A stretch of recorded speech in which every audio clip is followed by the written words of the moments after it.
Here's some life advice for you. When you're too full for ice cream, a square of chocolate goes down an absolute treat. Actually, I could do with another. Hi everybody, Skylar Stardrift here. I'm not hungry, you are. Welcome to the stream, and welcome back to Pokemon Stadium / Pokemon Yellow version. Last time, we finished up our grinding session for the Pika / Petit Cup. However, we then started gambling our life savings away for the, the Dragon Rage TM that I'm hoping to get for my Charmander, which is one of the many moves that I will be teaching.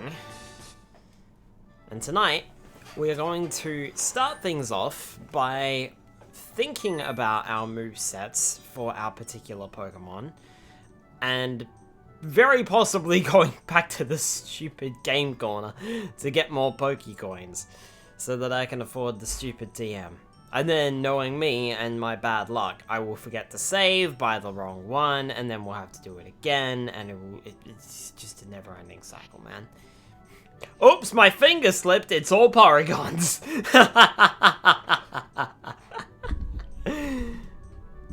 Alright. Let me see here. Slot that into there. Actually, hang on.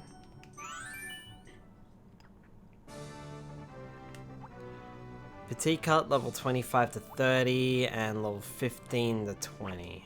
Okay.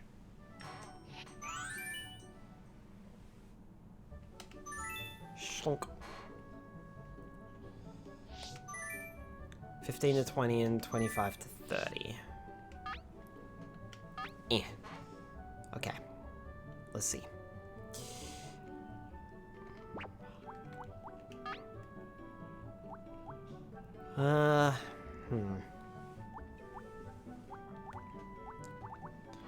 So we have Mistar, Nidorina, and Nidorino, one of those two, On-Air Drag, Freebutt, Kadabra, and Airy Clef. Then we have Tinydra, Abra, Garcel, Charmander, Shreysand, and Clefairy. Okay.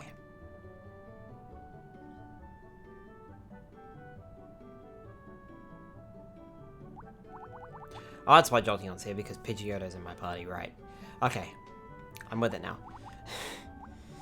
Right. Let me see here.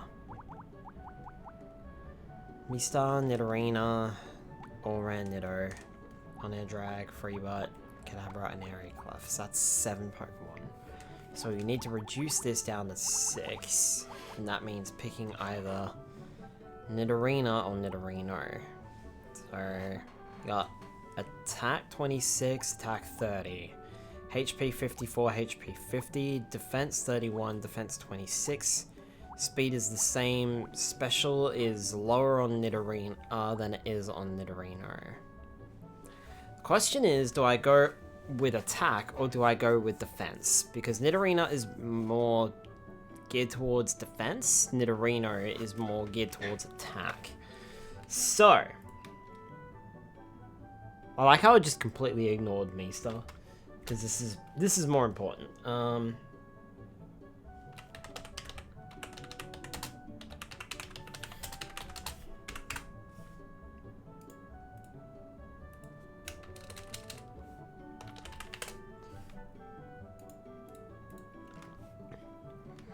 So let's see here.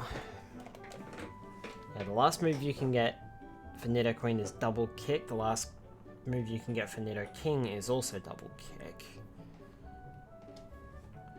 So it's gonna come down to the attacks. Hi Darku Patrol, welcome on in.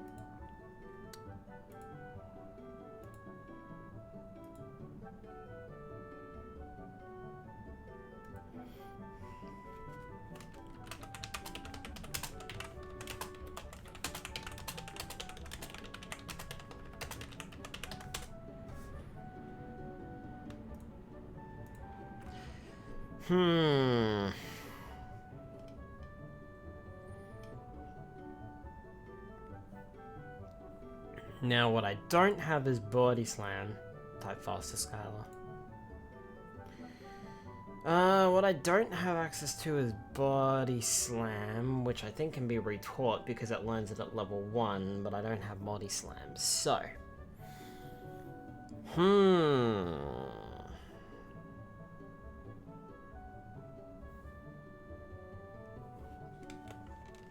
Do I go for higher attack and special attack, or do I go for the better defense? I'm not entirely sure what would be better in this particular instance.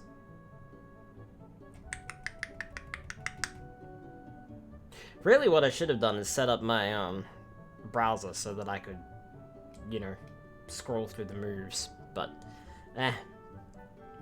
is what it is.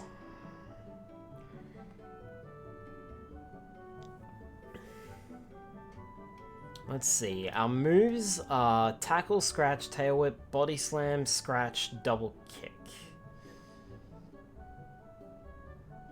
Our TMs are mega punch, mega kick, toxic, horn drill, body slam, takedown, double edge, bubble beam, border gun, ice beam, blizzard, hyper beam, payday, submission, counter, seismic toss, rage, thunderbolt, thunder, earthquake, fissure, mimic, double team, reflect, bide, fire blast, skull bash, rest, rock slide, substitute, surf, and strength.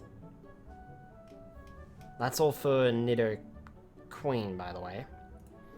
And then Nido King is very much the same moves. Tackle, horn attack, poison sting, thrash, horn attack, double kick, poison sting, and thrash. So it learns... So instead of double kick, it learns horn attack. Which I think is a one-hit code move, right? No, horn drill. Is horn drill the one-hit code move? Or... Yeah, one hit. Yeah, that's definitely it. Horn attack is not. Okay, gotcha. I'm with it now. Nido King rather has Mega Punch, Mega Kick, Toxic, Horn Drill, Body Slam, Takedown, Double Edge, Bubble Beam, Water Gun, Ice Beam, Blizzard, Hyper Beam, Payday, Submission, Counter, Seismic Toss, Rage, Thunderbolt, Thunder, Earthquake, Fissure, Mimic, Double Team, Reflect, Bide, Fire Blast, Skull Bash, Rest, Rock Slide, Substitute, Surf, and Strength. So pretty much exactly the same moves. The differences are Thrash and Horn Attack. Whereas Nido Queen gets Body Slam and... Double Kick? Yeah, double kick. Let's say it's double kick. Alright.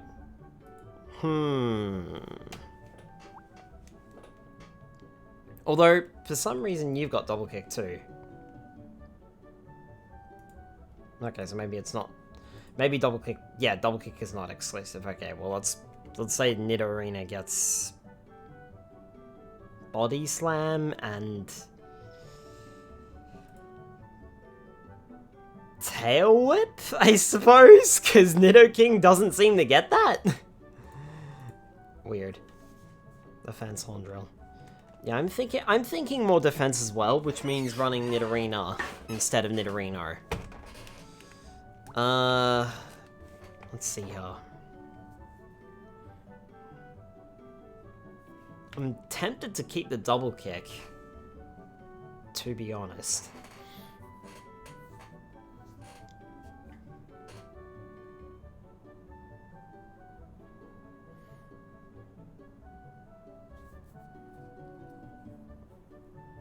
Then go for the body slam. Double Edge does damage to itself, doesn't it? User receives recoil damage equal to 1/4 of the damage done to the target. Right, gotcha. Yes, that's not very good. Body slam would be better. However... I feel like Nido Queen doesn't really have a whole lot of... utility, I suppose. Yes, it's defensive, but it's not particularly defensive in this generation, if you catch my drift. Because there's not really a whole lot of utilitarian moves that it learns. It's learning a lot of... It does seem to learn a lot of attacking moves, Which makes me wonder if perhaps Nidorine and Nidoking are probably better overall.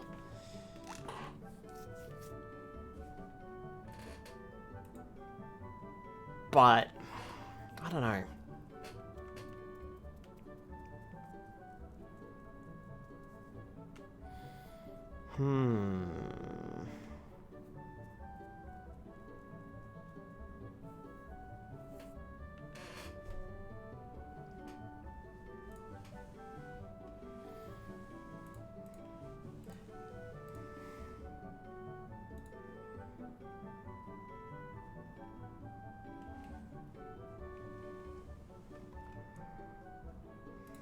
Better?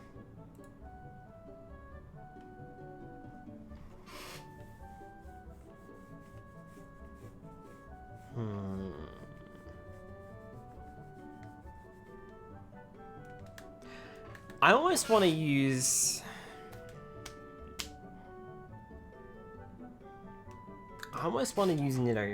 Nidoqueen with a more defensive role.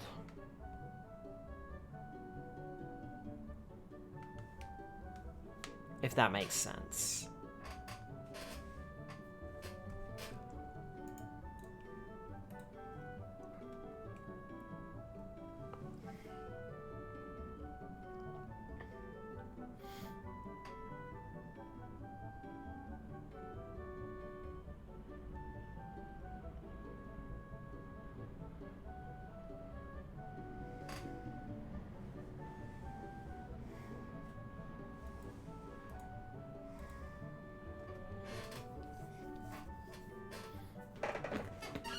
The trouble is, there's not really a way to make that Earthquake any stronger than it's going to be with Stab.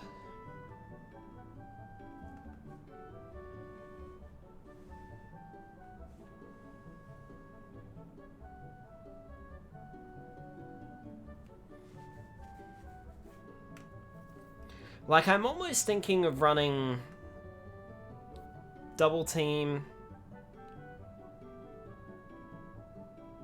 Rest, Earthquake, and then something else.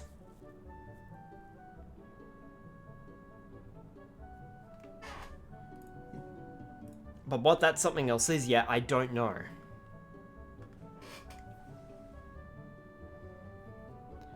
Double Team, Rest, Earthquake. I'm half thinking Substitute, but I'm also not thinking Substitute. Never liked the move. I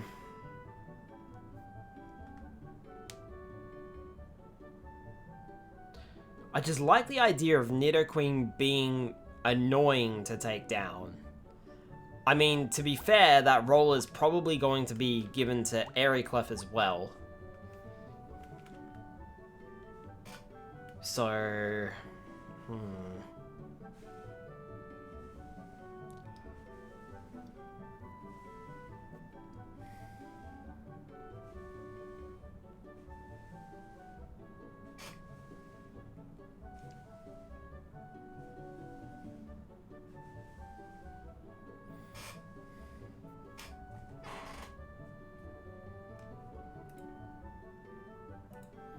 Thinking Toxic? Yeah, I'm kind of leaning towards that too. So that would be Toxic, Double Team, Earthquake for Stab,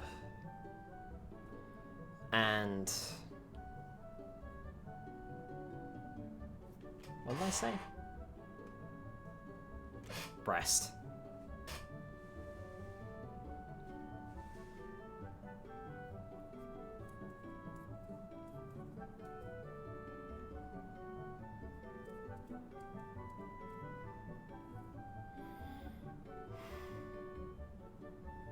But is Toxic really going to be that useful?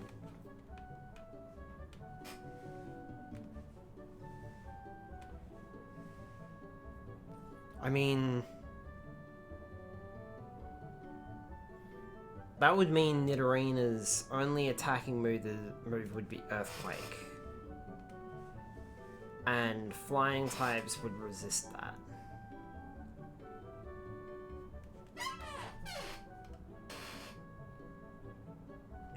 Also, can you not learn dig? That's interesting.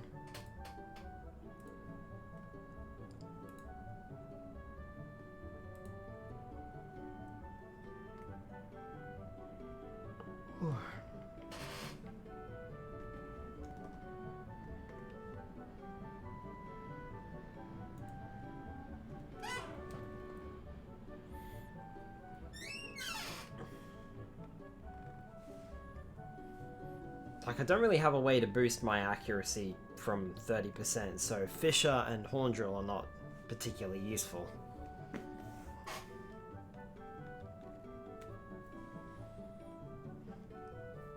I almost want to say like a normal move or some sort of type coverage would probably be better.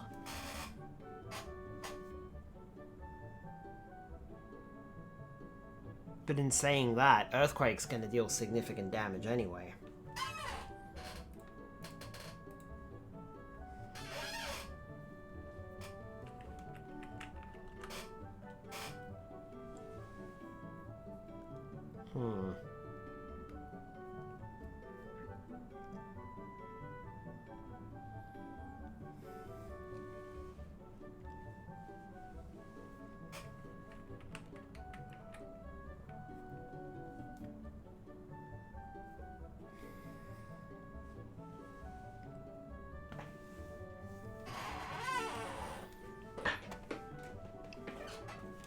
So let's go.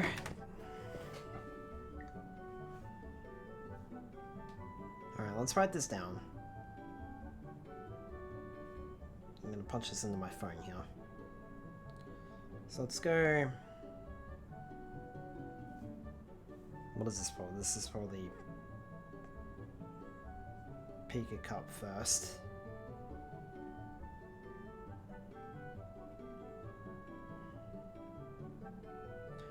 With the moves. So Nidoqueen level 16 with the moves. What are we going with here? We're going with... Earthquake is a must. Then we're going with... Rest.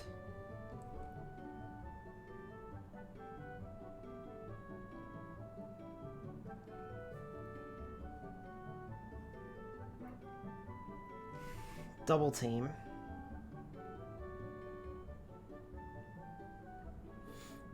And let's leave that 4th slot blank for now.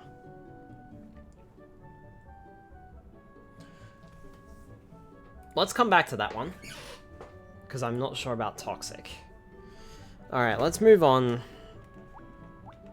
to Starmie. Currently a level 16 as well. Now I want you...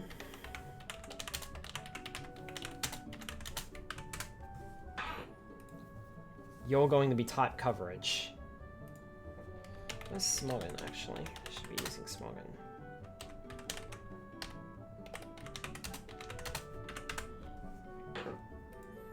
Should be using Smoggin for more ideas.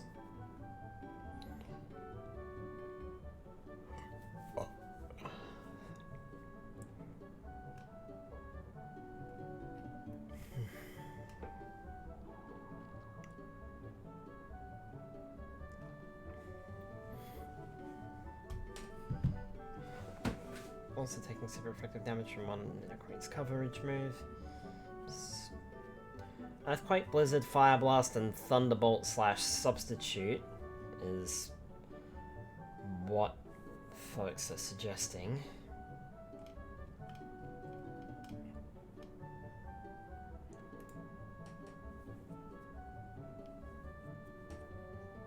Earthquake, Thunderbolt, Rock Slide, and Blizzard.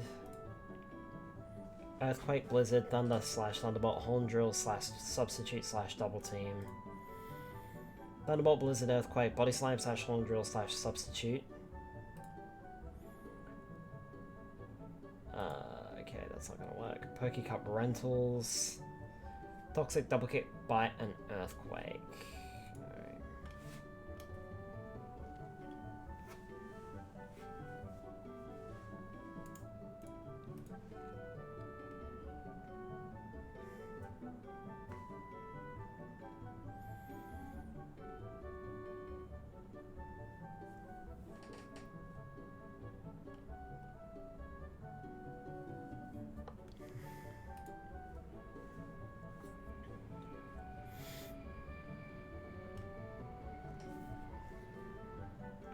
Make it best progress maker in the tier since Nidoqueen can 2HK majority of the metagame.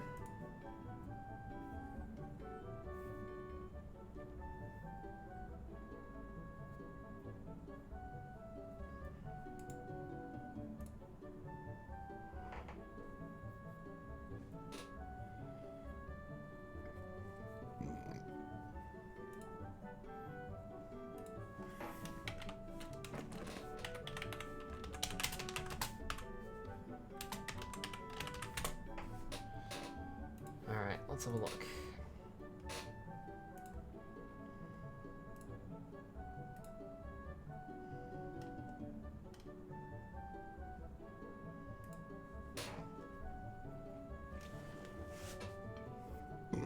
Cover, Thunderwave, Blizzard / Thunderbolt, Psychic, Thunderbolt, Surf.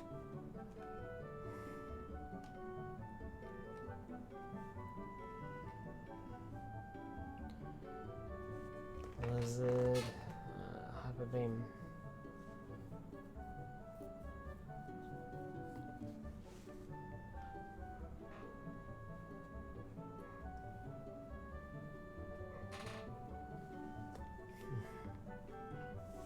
Use that most of the time.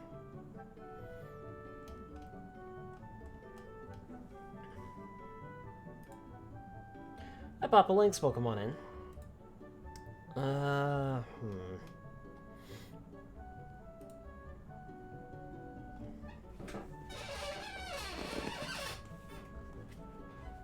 Starmie, I'm thinking.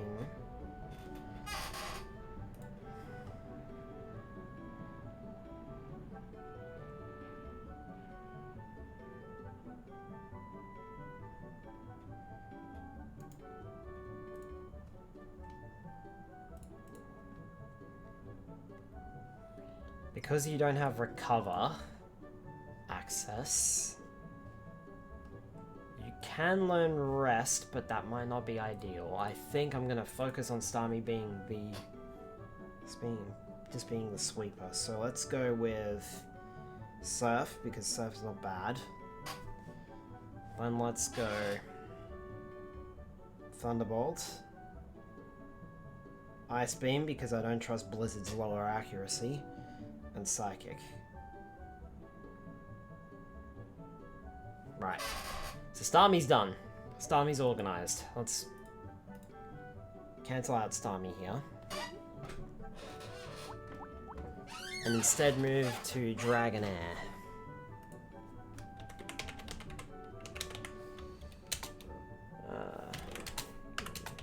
Set.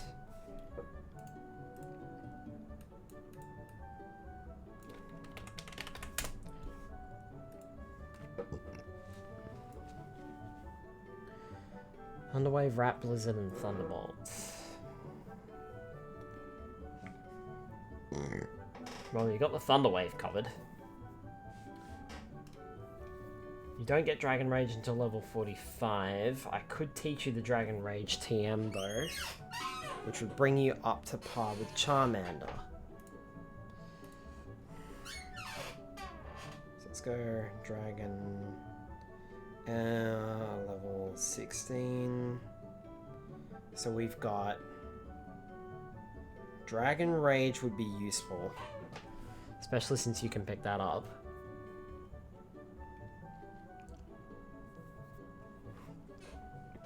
I'm quite happy to keep the Thunder Wave since you already have it.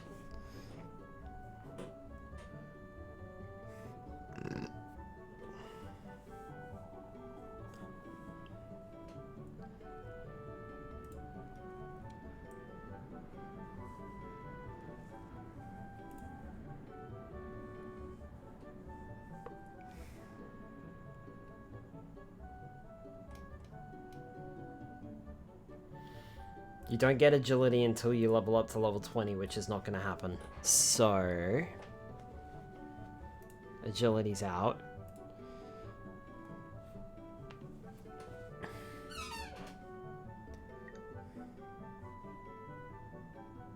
Should we keep Wrap? That is a good question. Should we actually keep Wrap for the lockdown?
No, don't think so.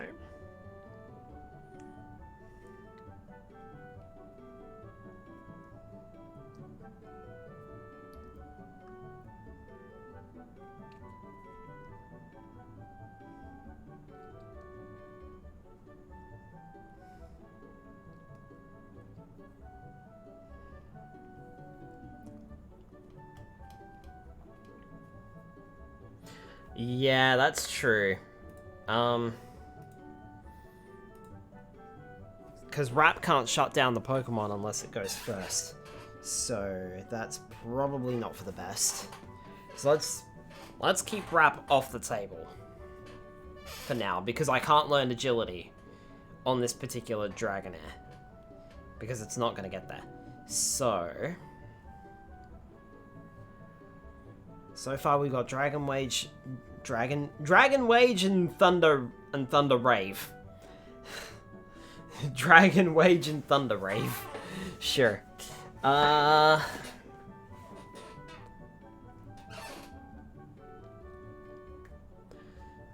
what Dragonair can learn is Rap, Leer, Thunder Wave, it's already got Thunder Wave. It can't learn any more level up moves. Can learn Toxic, Horn Drill, Body Slam, Takedown, Double Edge, Bubble Beam, Water Gun, Ice Beam, Blizzard, Rage, Dragon Rage, Thunderbolt, Thunder, Mimic, Double Team, Reflect, Bide, Fire Blast, Swift, Skull Bash, Rest, Thunder Wave, Substitute, and Surf.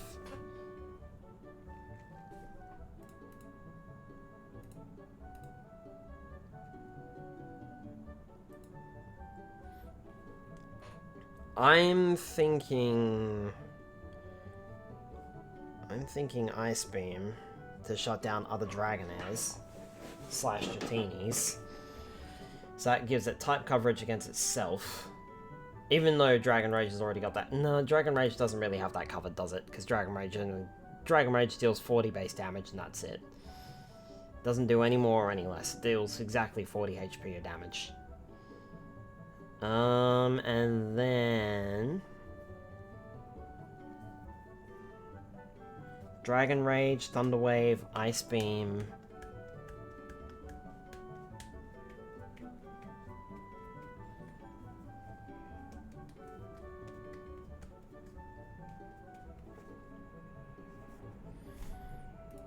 Because again, I don't trust Blizzard's accuracy. 90% accuracy is more like 30% accuracy. Honestly.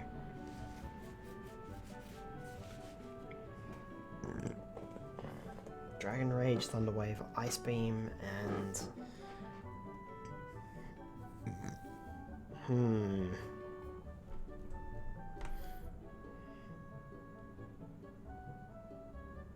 Trouble is, Starmie's got that type coverage as well.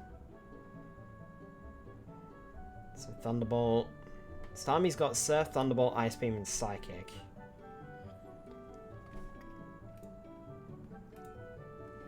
Dragonair's got Dragon Rage, Thunder Wave, and Ice Beam.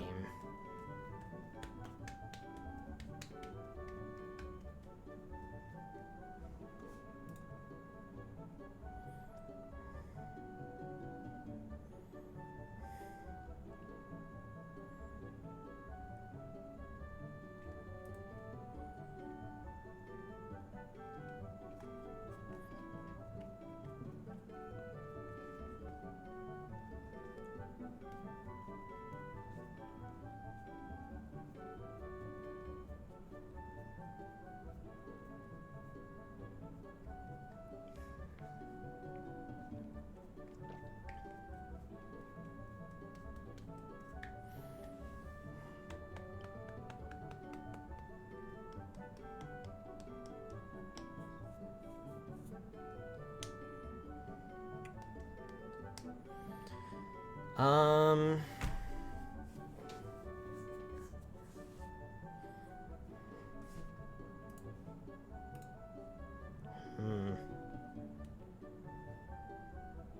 really struggling here. Dragon Rage, Thunder Wave, Ice Beam.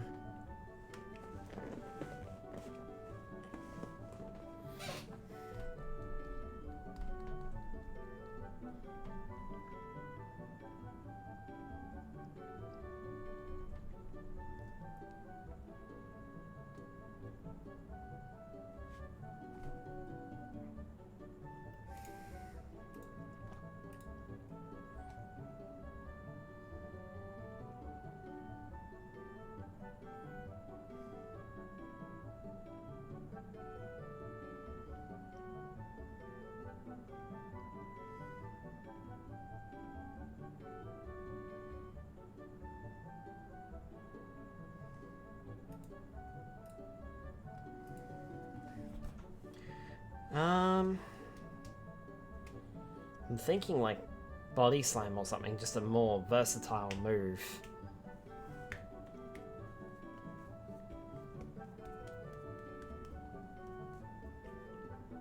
That can be used across the board, if you know what I mean.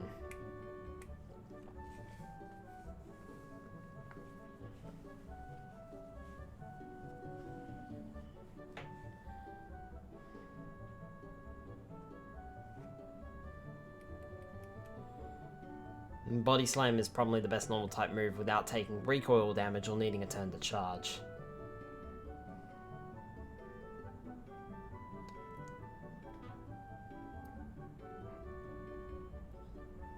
It's either that or I go for Thunderbolt again. Which I don't feel is exactly necessary on Dragonair.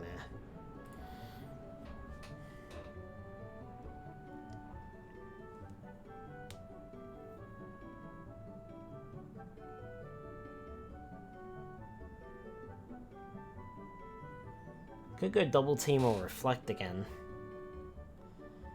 to raise stats, but I don't think that's going to help.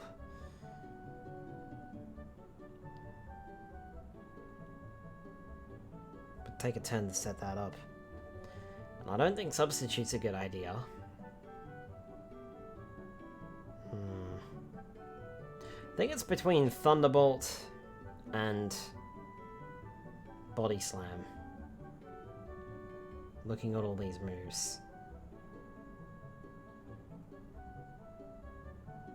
Thunderbolt and Body Slam.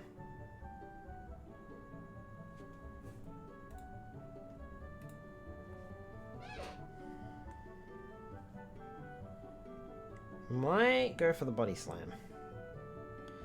Yeah, let's go for the Body Slam.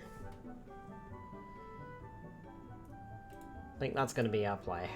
Go for the Body Slam because that deals neutral damage to pretty much everything aside from ghosts. And if it's a ghost, then Dragonair can deal Ice Beam damage to it.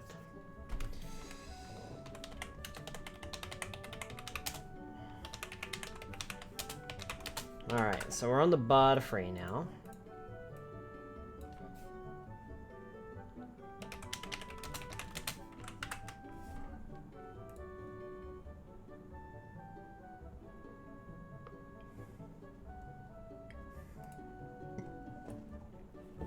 So Butterfree's moves include Confusion, Poison Powder, Stun Spore, Sleep Powder, Supersonic, Whirlwind, Gust, and Psybeam.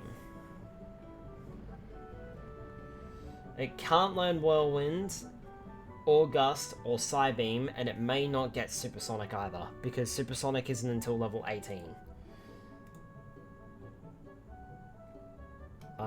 In terms of TMs, it can pick up Razor Wind, Whirlwind, Toxic, Takedown, Double Edge, Hyper Beam, Rage, Mega Drain, Solar Beam, Psychic, Teleport, Mimic, Double Team, Reflect, Bide, Swift, Rest, Psywave, Substitute, and Flash.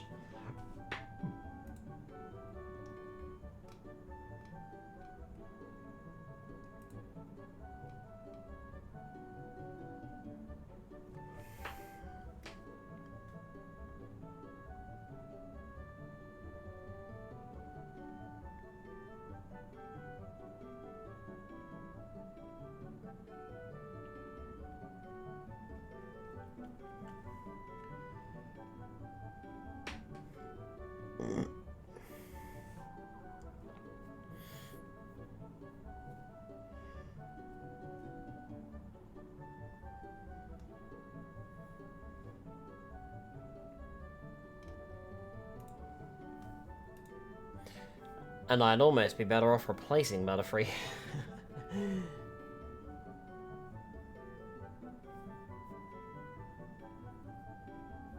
Not advised to use Butterfree as your goal if your goal is to win.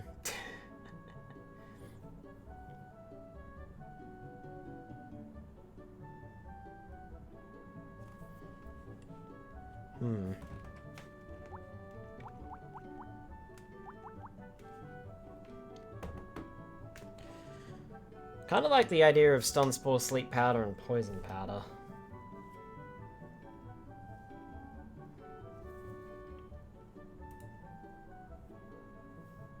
Stun Spore, Sleep Powder, Poison Powder.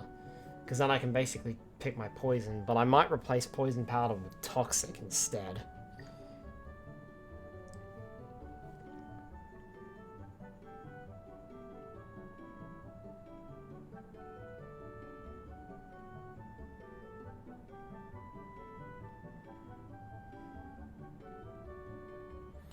So Toxic, Stun Spore.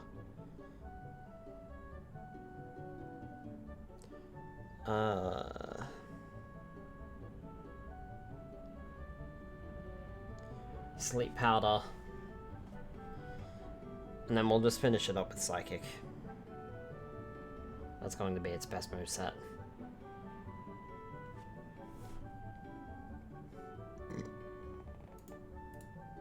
Although...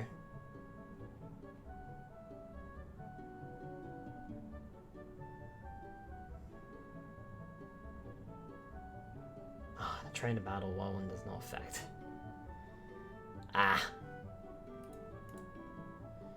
Why does Whirlwind have no effect on the Trainer Battle in this generation? I was going to teach it Whirlwind, because then what I could do is a Russian, like, not a Russian roulette, but like a rotation of sorts. Like, I could Stun Spore something, force out another Pokemon, Sleep Powder that Pokemon, force out another Pokemon, Poison Powder that Pokemon. So, like, I could go through the entire team and deal status effects across the entire board. That would have been a very good play for Butterfree, but unfortunately, Whirlwind has no effect in a trainer battle.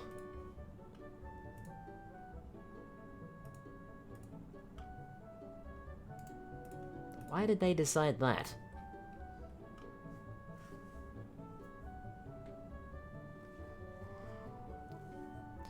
The user's level is less than the target's level. There is a chance that Whirlwind will fail anyway. His failure typically increases the higher the target's level is than the user's.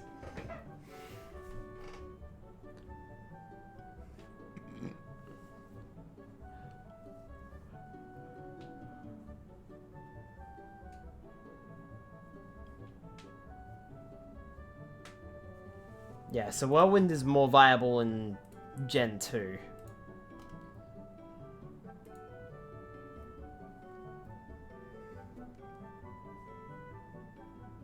What's interesting is Butterfree doesn't learn Whirlwind in Gen 2.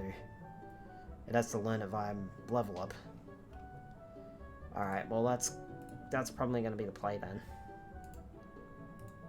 Since Whirlwind does no effect in Gen 1, our best bet is to use Psychic. That's where it's going to get the most damage, so...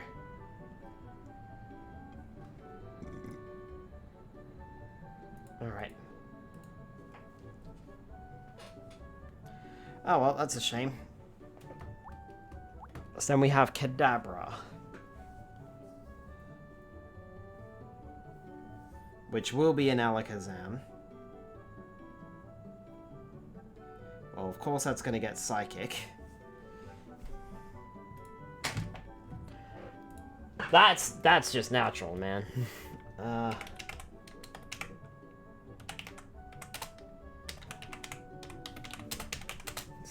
1. And then Alakazam. Stronger than Gen 1.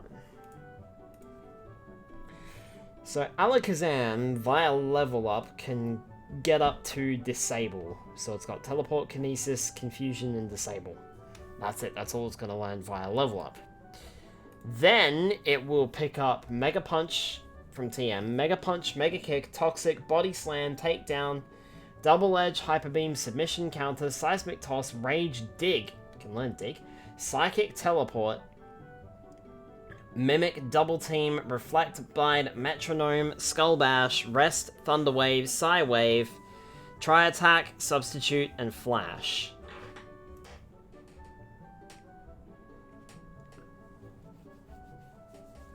A suggested moveset is Psychic, Seismic Toss / Reflect, Thunder Wave, and Recover.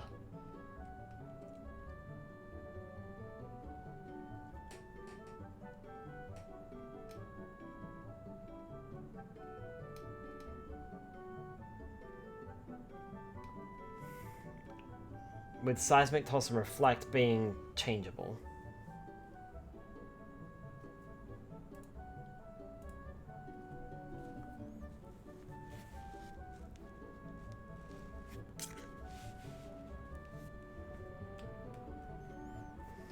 So let's do that then. Let's go recover.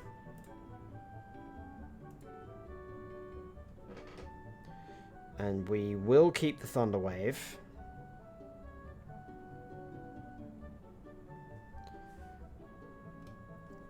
The last move is Reflect / Seismic Toss, or can be changed out.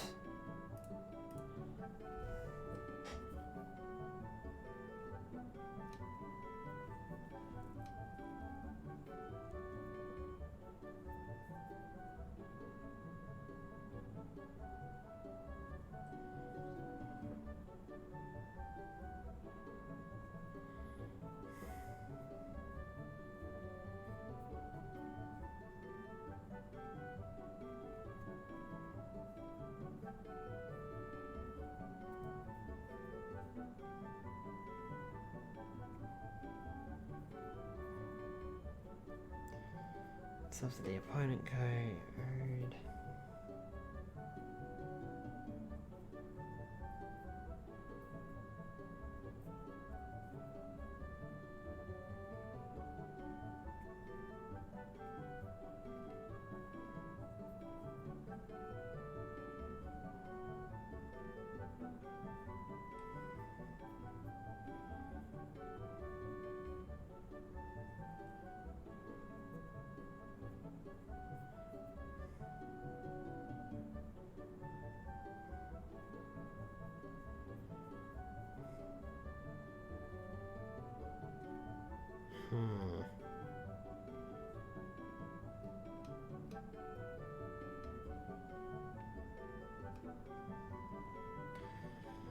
On the wave, Psychic and Recover should never be dropped.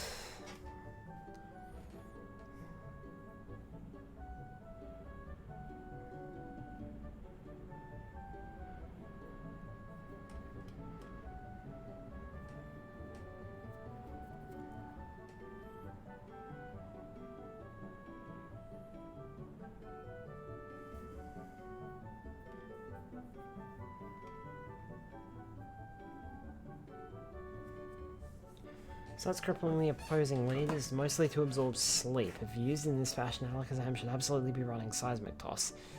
Alakazam to hit Starmie and Exeggutor rather than waste Psychic's PP. The problem with running Seismic Toss is Seismic Toss deals damage equal to the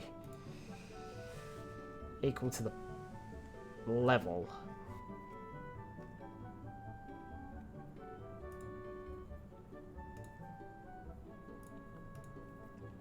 Which is both good and bad, but Kadabra is not going to be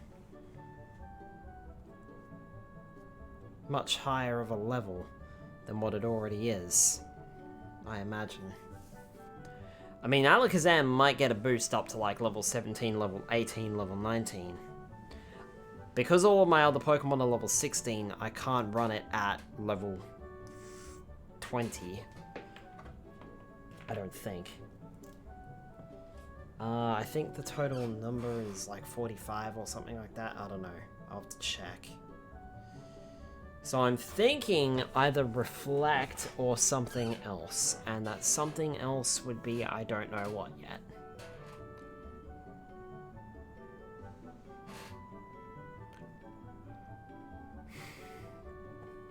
Reflect's not bad, but it would take a turn to set up, if you know what I mean. And Alakazam is such a glass cannon that it may not have that turn to set up.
And if that's the case, do I want to run something else instead?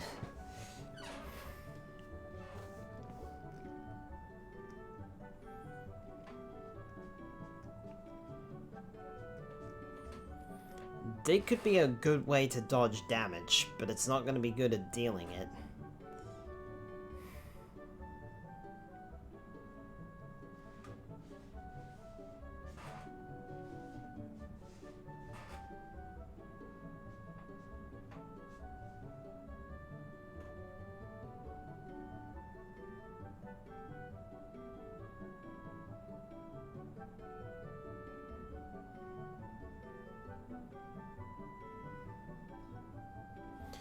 I suppose I'll just go with...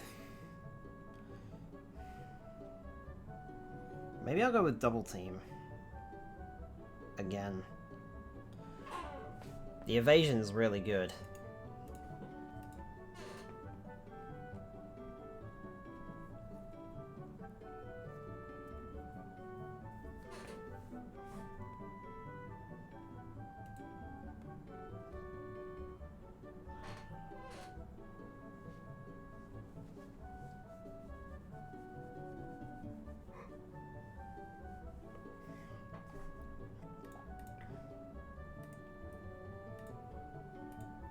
Being able to dodge, like, get a significant attempt at dodging all the damage is probably better than decreasing the physical damage. I mean, honestly, I feel like I'd rather try and dodge attacks than sit there and absorb the damage with a reflect, because that's not going to work. Alakazam is a glass cannon, and the true definition of one, so I feel as though reflect is going to be a wasted move and move slot. I'd be better off double teaming once or twice than blasting the opponent as best as possible. So I think we'll run that. So now we got Clefable.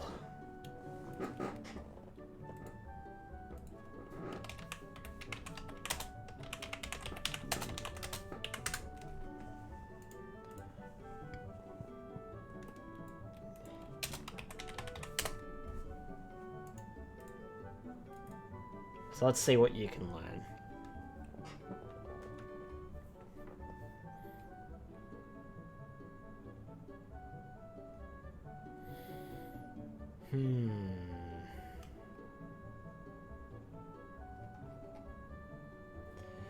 Clefable can learn Defense Curl, Growl, Light Screen, and Pound by Gen 1.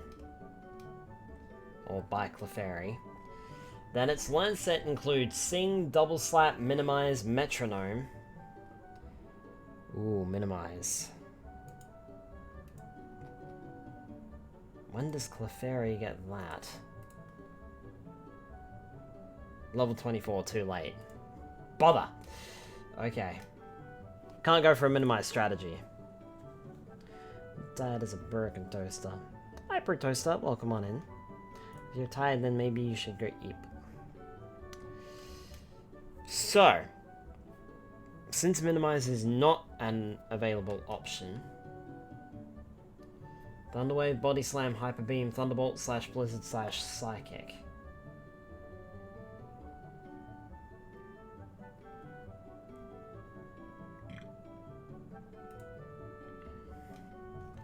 Status Spreader, Mega Kick / Body Slam, Hyper Beam, Blizzard, Thunderwave / Sing.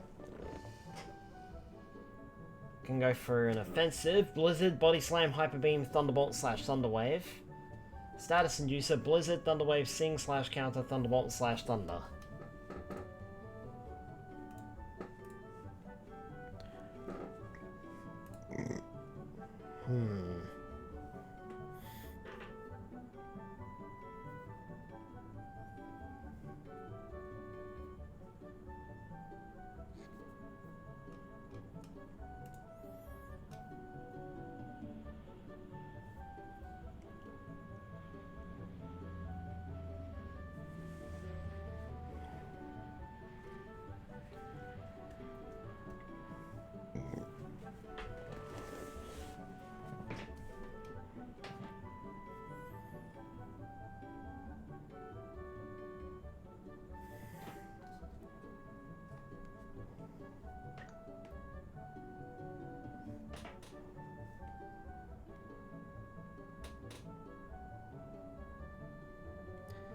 Let's go Body Slam for the stab slash paralysis chance.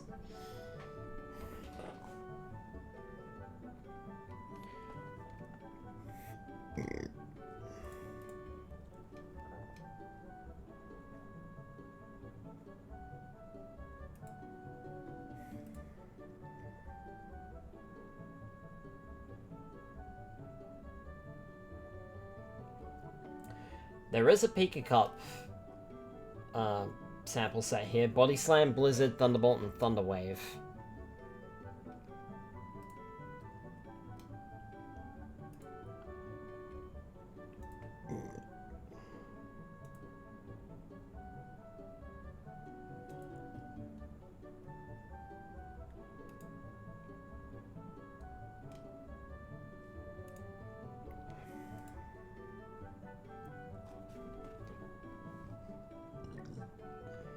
Let's go.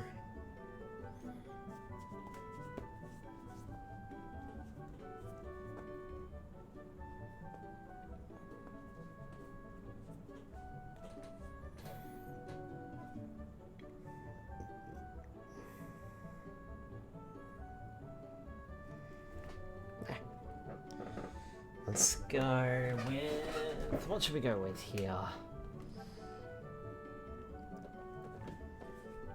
I mean, Clefairy is basically the bulky support. Body Slam, Blizzard, Thunderbolt, and Thunder Wave.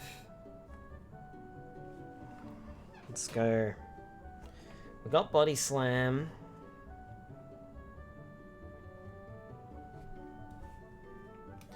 For moves we can learn, we can go with Mega Punch, Mega Kick, Toxic, Body Slam, Takedown, Double Edge, Bubble Beam, Water Gun, Ice Beam, Blizzard, Hyper Beam, Submission, Counter, Seismic Toss, Rage, Solar Beam, Thunderbolt, Thunder, Psychic, Teleport, Mimic, Double Team, Reflect, Bide, Metronome, Fire Blast, Skull Bash, Rest, Thunder Wave, Psy Wave, Tri-Attack, Substitute, Strength, and Flash.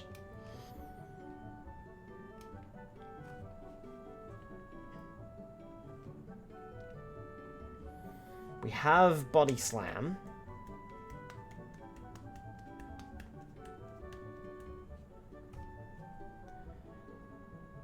I was planning to use Swift on you, but you can't seem to get it. Apparently you can if I trade you down from Gen 2.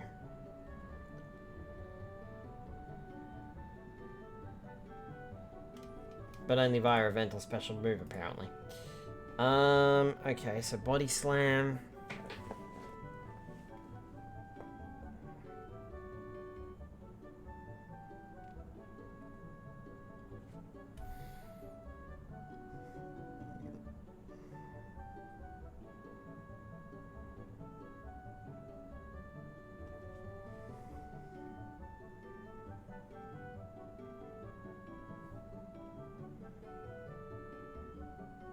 I mean, I've already got two Pokemon that know Ice Beam.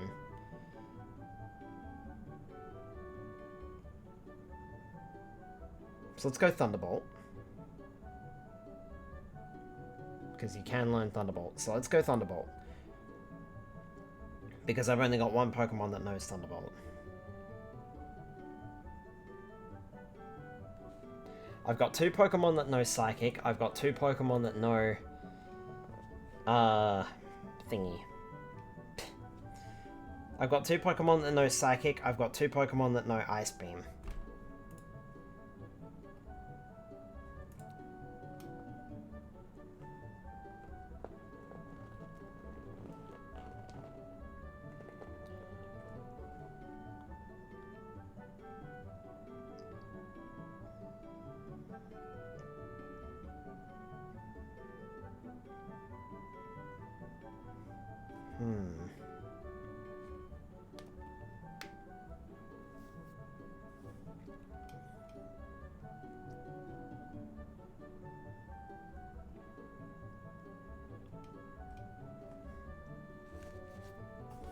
Does Mega Kick have any recoil or anything like that? What's Mega Kick's downside?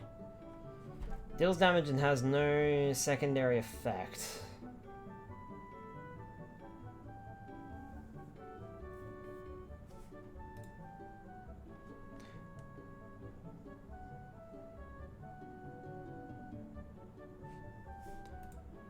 Body Slam has a chance to paralyze though, so I'm thinking keep the Body Slam because it has a chance to paralyze. Hyper Beam, Blizzard, Thunder Wave / Sing. Thunder Wave, Body Slam, Hyper Beam, Thunderbolt. I didn't see no Thunder Wave on here.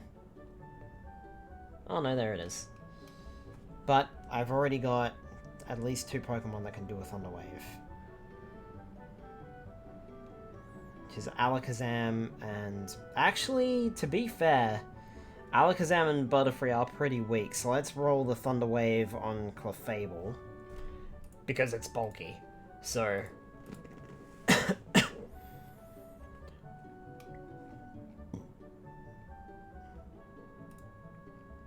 So let's give that to Clefable as well.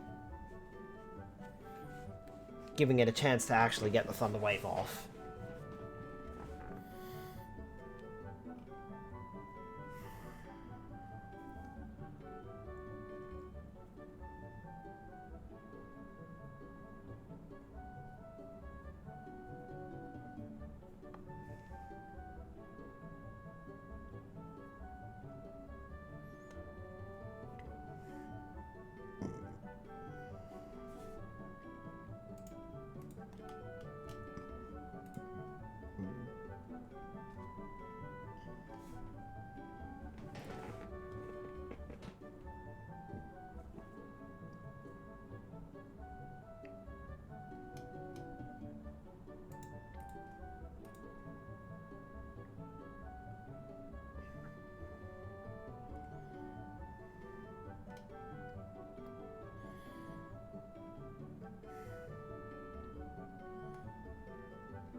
Yeah, I'm thinking...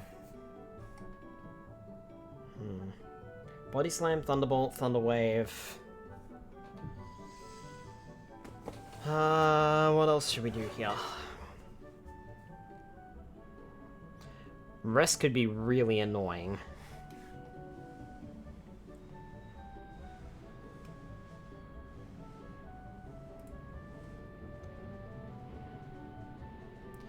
Mega Kick, Body Slam, Hyper Beam, Blizzard, Thunder Wave / Sing. Blizzard, Body Slam, Hyper Beam, Thunderbolt / Thunder Wave, Status Inducer, Blizzard, Thunder Wave, Sing / Counter, Thunderbolt / Thunder.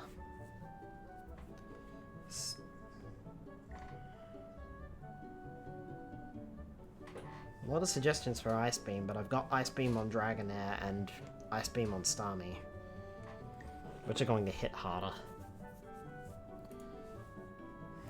So...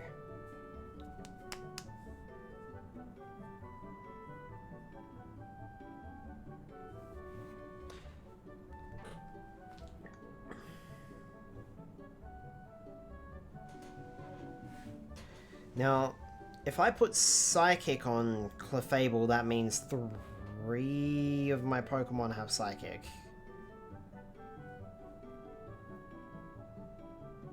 Sorry. 3 Pokemon already have Psychic. That's Starmie, Butterfree, and Alakazam. So I don't think Psychic is a good idea. Because that would mean 4 out of 5 Pokemon, or 4 out of 6 Pokemon would have it. While Psychic is a great type here, I don't think that's going to be beneficial.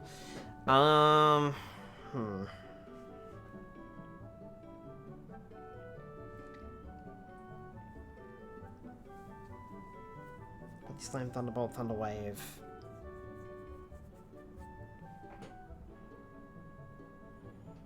We've got Ice Beam on Dragonair and Starmie, so that's probably not a good idea. Thunderbolt.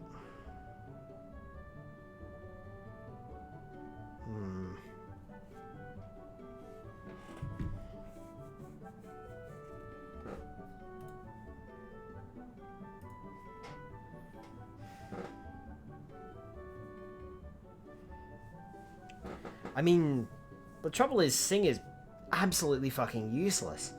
So I don't even know why it's being recommended. It's more beneficial later on when it has a... when I think it actually got a slight buff in its accuracy, but Sing's bloody useless. There are better sleep-inducing moves, is what I'm trying to say. Sing is just one of the worst. It's just that Clefable can't learn any of them. Spore has a 100% chance to put the enemy to sleep. So, as long as it's not a grass type.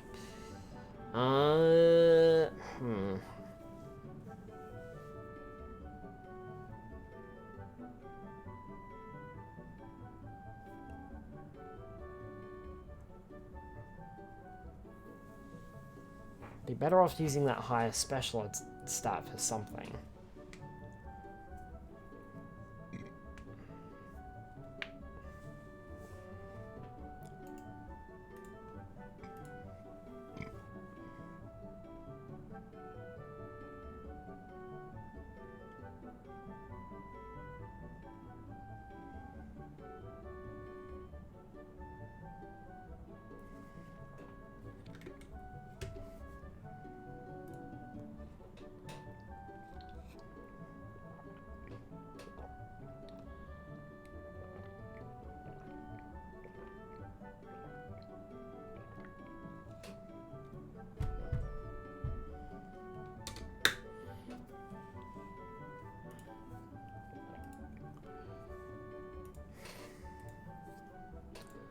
And I feel like Hyper Beam, although it's suggested a lot here, would probably not be great.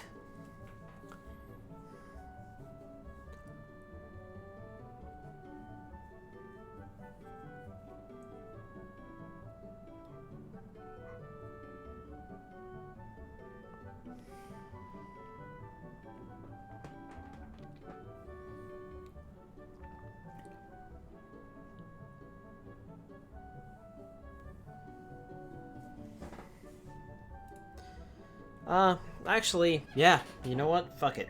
Fuck it. Let's go Hyper Beam. Fuck it. It's Clefable's bomb. Let's go with Hyper Beam. Alright, so that's Clefable done, so now back to Nidoqueen. So to wrap up, we've got Nidoqueen, Earthquake, Rest, Double Team, Blank. Starmie, level 16, Surf, Thunderbolt, Ice Beam, Psychic. Dragonair, Dragon, level 16. Dragon Rage, Thunder Wave, Ice Beam, Body Slam. Butterfree, level 16, Toxic, Stun Spore, Sleep Powder, Psychic.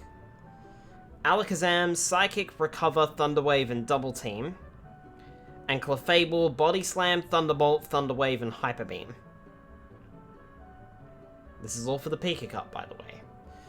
So it's levels 15 to 20 Pokemon of any stage of evolution. So that leaves Nidoqueen then.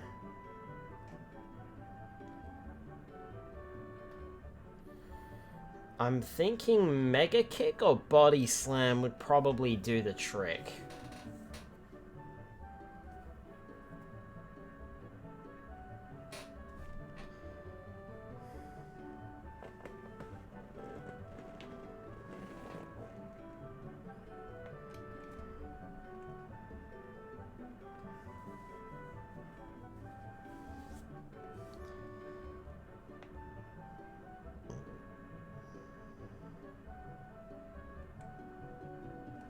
That or I roll Toxic. So it's either Toxic or Body Slam. Toxic, Body Slam, or Mega Kick. And I'm more inclined to go with the Body Slam because it can do the paralysis. And also has a 100% chance to hit, unlike Mega Kick, which has a 75% chance to hit. Knowing my luck, I will miss. So I'd rather go with the Body Slam. Especially since it deals Thunder Wave. Or Paralysis. So it's that or Toxic. Right now, the only Pokemon with Toxic is Butterfree. That's it. Just Butterfree.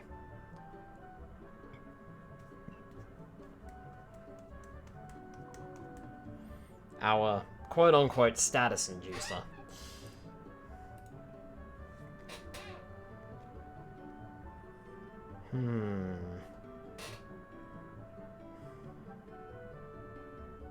So it's Mega Kick, Body Slam, or Toxic. Earthquake, Rest, Double Team.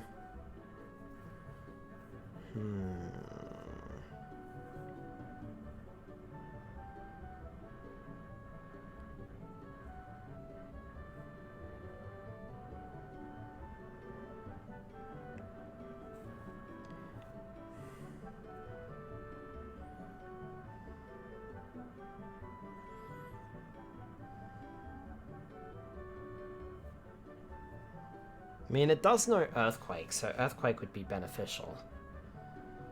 More so than Body Slam, I suppose.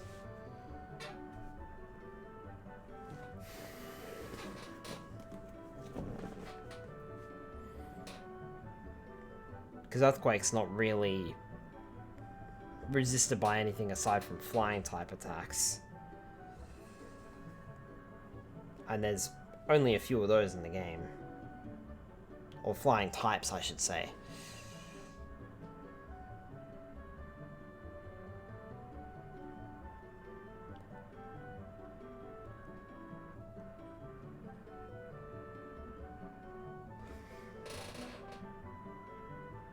And Nidoqueen's base attack is not very high.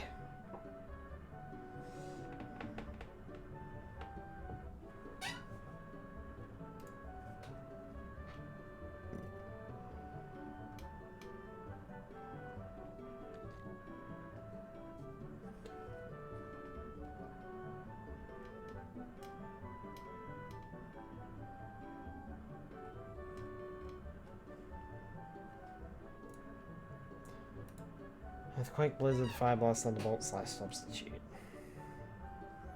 That's the recommended set from Smoggin.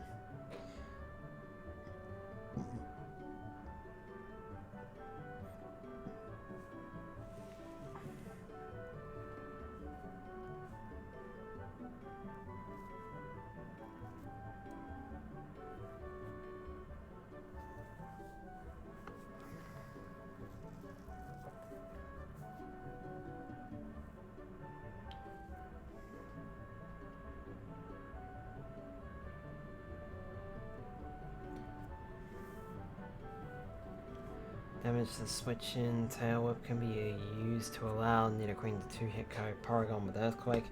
Nidoqueen will likely lose one-on-one if Porygon immediately uses Blizzard. Nidoqueen is favored to win if Porygon uses another move such as Recover. However, Tail Whip is no use against any other Pokemon in the tier, and Porygon can always switch out if it has a teammate that can take an Earthquake. Initially, Rock Slide may seem like a useful coverage option, but Nidoqueen's Earthquake, Blizzard, and Fire Blast already 2-hit KO foes that are weak to Rock, leaving it only useful against irrelevant Pokemon like Butterfree. Submission may seem like an option to target Porygon, but it's only marginally stronger than Earthquake, with the downsides of terrible accuracy and recoil, and it still fails to 2-hit KO, rendering it completely useless.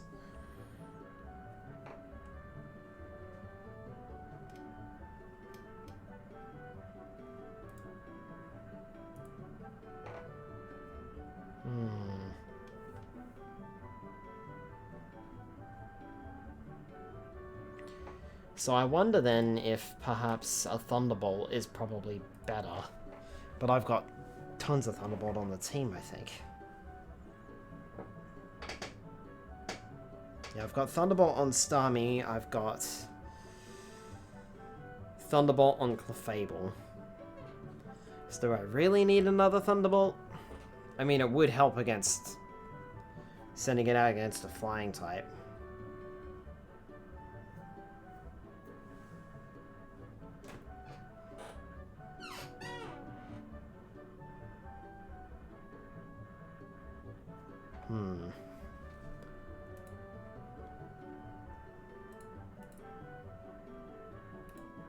Thunderbolt.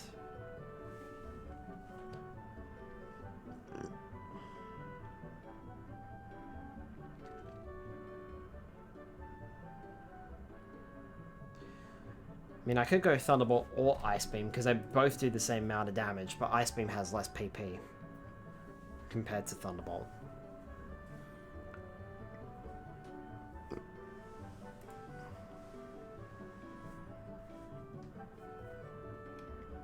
And since the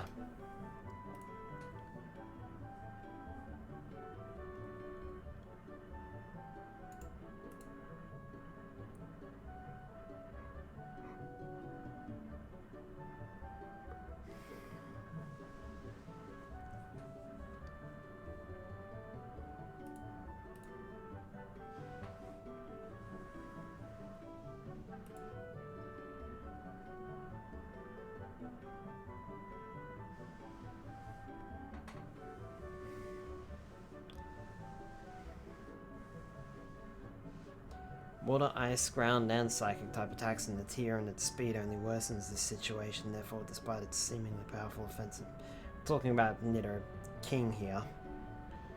It struggles with so many metagame staples. Those, Nido King also struggles with damage output at many points, causing it to fail in one-hit Code Dragonite and Blizzard. Skylar, use Roar. Hi, Nyadasu, welcome on in.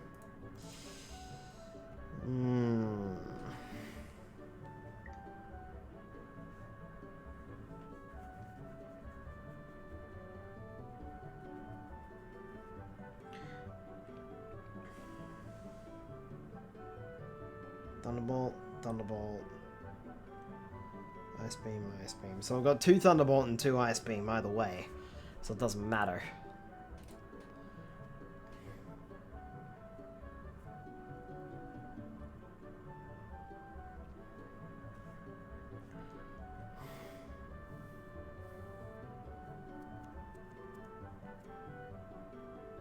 And flying types, which are immune to Earthquake, are weak to both.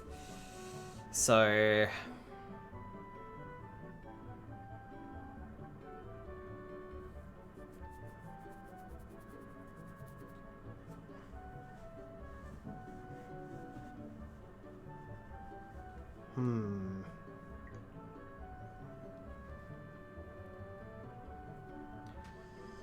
What can you learn, Nido Queen?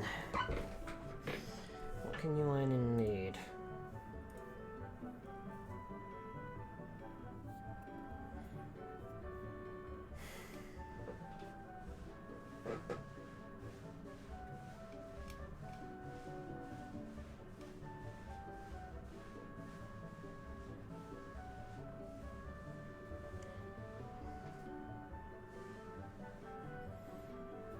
Body Slam is not too good because it's a fish for the attack. Or the Thunder Wave, which is not particularly useful for Nido Queen in the first place. Useful, but not useful for Nido Queen itself. It would be better off fishing for the higher damage output. So I can either go Ice Beam, Blizzard, Thunderbolt, Thunder.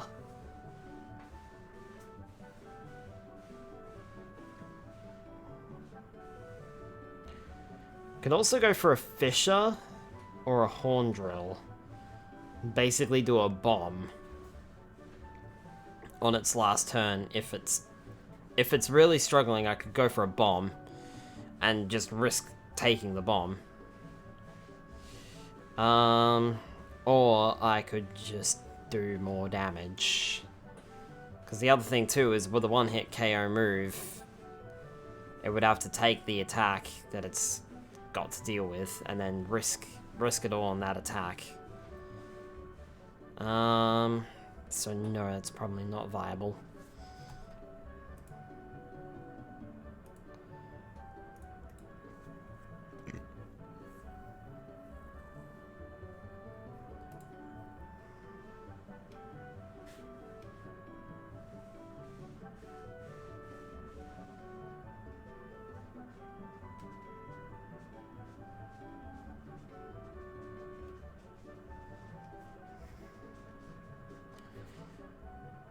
Blizzard has 120 power, but 90% accuracy.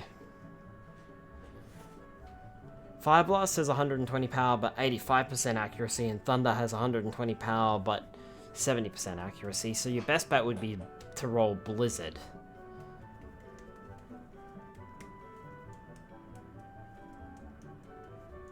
Unless I go one tier down and go Ice Beam or Thunderbolt or... yeah, Ice Beam or Thunderbolt.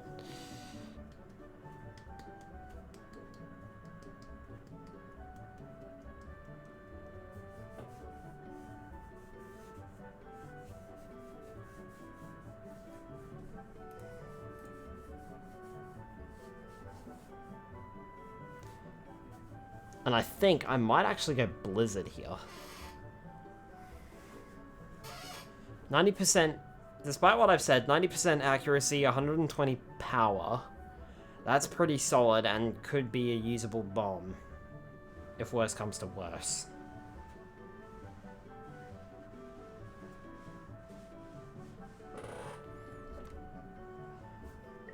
So let's go...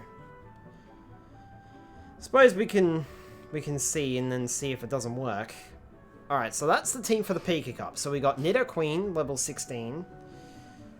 Levels to be checked. Earthquake, Rest, Double Team, Blizzard.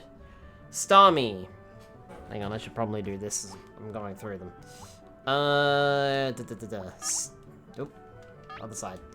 Starmie here is level 16, Surf, Thunderbolt, Ice Beam, and Psychic. So that's my type coverage. We went over Nidorina. Nidoran is going away. Dragonair is level 16. Dragon Rage, Thunder Wave, Ice Beam, and Body Slam. Butterfree, which is neither here nor there. It could stay and it could go, really. It's got Toxic, Stun Spores, Sleep Powder, and Psychic. Basically, it's going in, running out of dying, and then... or trying for a stat, and then dying. Because it doesn't have Whirlwind. If it had Whirlwind, I could use it to swap out a Pokemon and like, slowly damage the rest of the team by doing Stun Spore and Sleep Powder and Poison Powder on it, but, you know. Thunder is not really worth in this gen, because only 10% Paralyze and terrible accuracy and no rain, of course, yeah. That's what I was thinking as well. That's why I'm running Thunderbolt over Thunder. The only reason I'm going Blizzard is because I've got 2 Ice Beamers already, and I may as well risk it for the higher damage. Because I imagine Nidoqueen's just going to use Earthquake in most cases. Anyway, Alakazam, which is just a Kadabra at the moment. Psychic, Recover, Thunder Wave, and Double Team. And then we've got Clefable running things out with... or running things out? Closing us off here with Body Slam, Thunderbolt, Thunder Wave, and Hyper Beam. If Pokemon is an electric type, go Thunderbolt. If you need the extra power, pick Thunder. Yeah, gotcha. So that's our team for the Pika Cup. So we'll just have to see how we go with that. Now... that's only half the battle! Ha ha ha ha ha ha ha ha ha ha ha. That was fun. How long have we been sitting here on this screen for? Oh look, over an hour and 30 minutes. Just about.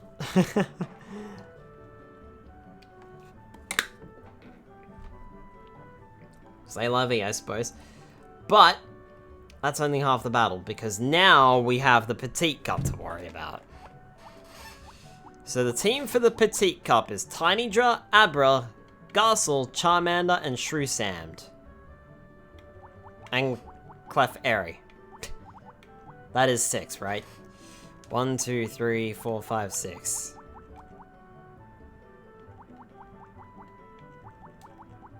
Yes. But, hang on, before we move on, let's also check our levels. Hatching Sunkens today. Let's check the levels on the, or the level requirements on the Pika Cup.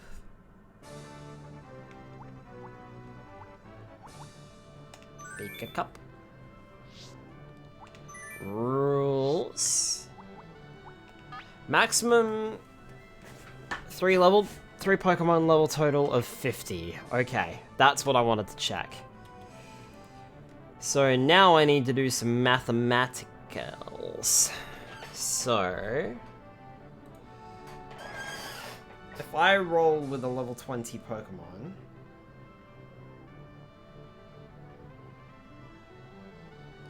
plus 15, plus 15.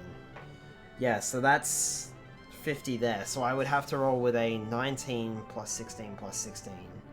But even that is too high, so I'd have to roll... Because all my Pokemon are currently level 16. I am not retraining nothing. So all my Pokemon are level 16, so the highest I can push is level 18.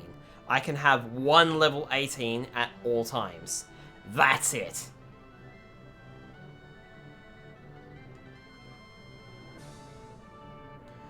I can roll with a 16 plus a 17 plus a 17. Which gives me a flat total of 50.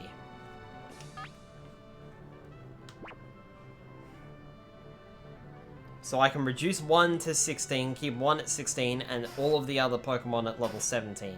So I do that for like 2 or 3 Pokemon at level 16.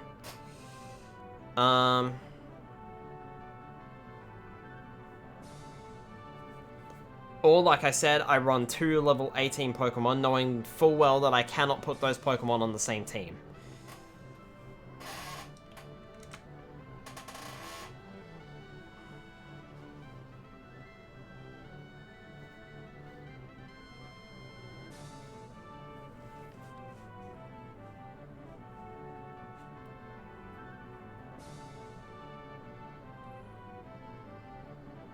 Don't need more Pokemon left to Shiny Hatch. Nice.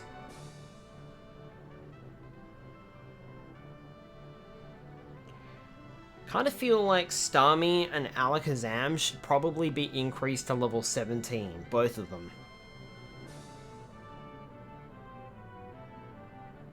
Then leaving it.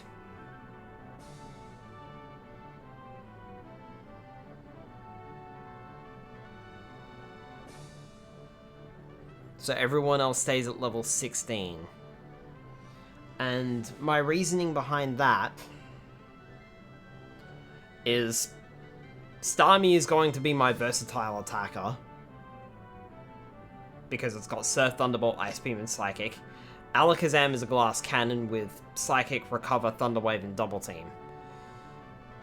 I feel as though those two would benefit the most from an extra level. It's either that, or I go Starmie level 18, Alakazam level 18, and the rest level 16, but that means I cannot use Alakazam and Starmie on the same team at the same time.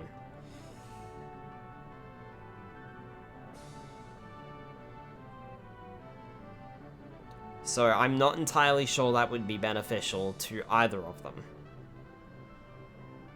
Because I'd like to have that backup. So, I don't think that's viable. So I'm thinking Starmie and Alakazam to level 17, and no more.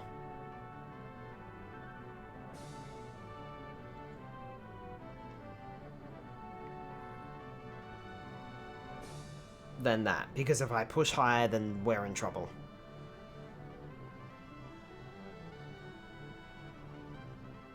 What do you think? I mean, that's the way I'm looking at this. I'm looking at my phone, by the way, in case you're wondering. Because like I said, I can go to level 18, but that's risky. It means I can't use Starmie and Alakazam on the same team. And if I want to bomb the absolute snot out of the opponent, that's what I'm going to have to do. So...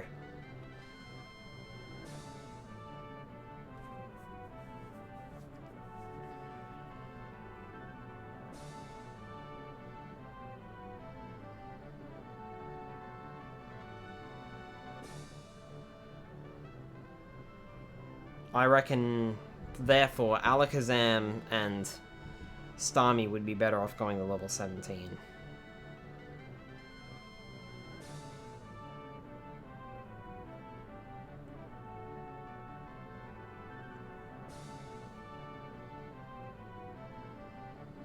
because 2 level 17s plus a level 16 gives me a level, gives me a flat level of 50.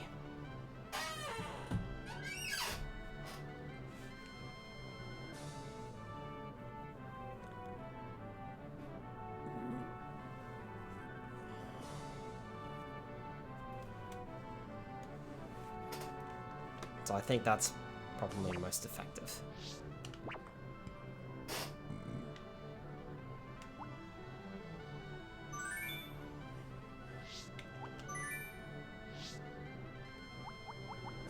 And then this one's maximum 3 Pokemon level total is 80.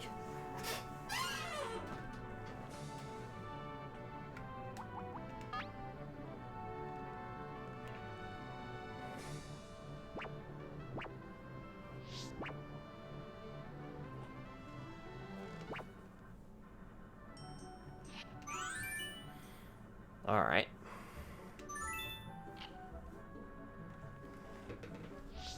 So in that case then... So yeah, let's bolster Starmie up to level 17.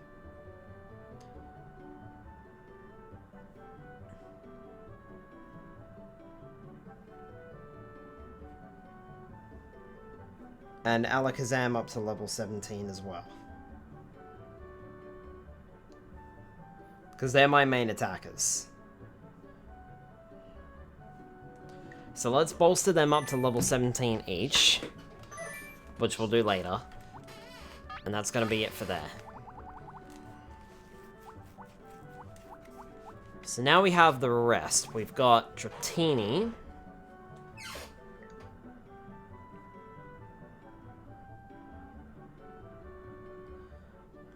Level 25 currently.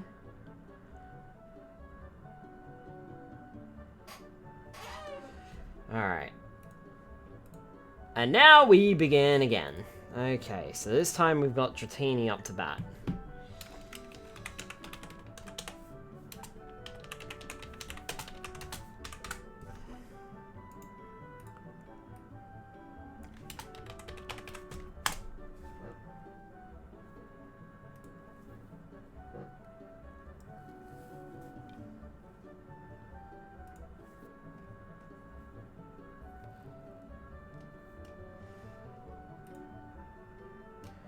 It is reckoning to run agility. I do have agility. It's recommending agility sweeper here on Smoggin. With the moves Blizzard, Thunderbolt, Dragon Rage, and agility. I feel like Dragon Rage is another good move, so let's keep Dragon Rage. And let's also keep agility. So Dragon Rage, agility... because you know it now. So let's keep those moves. For sure. Honestly, that's not really a bad moveset, but I'm not sure about the level. So let's keep it... let's keep it with Thunderbolt, and we'll trade the Blizzard for Ice Beam. So let's go Thunderbolt and Ice Beam.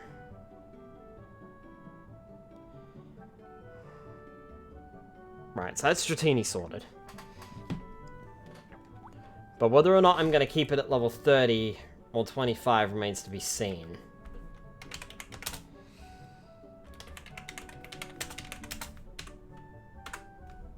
So then we've got Abra.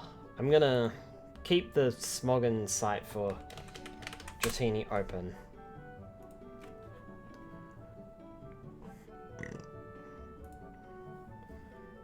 Petit Cup is recommending Psychic, Seismic, Toss, Thunderwave / counter, Substitute / counter. Abra's first move is definitely going to be Psychic.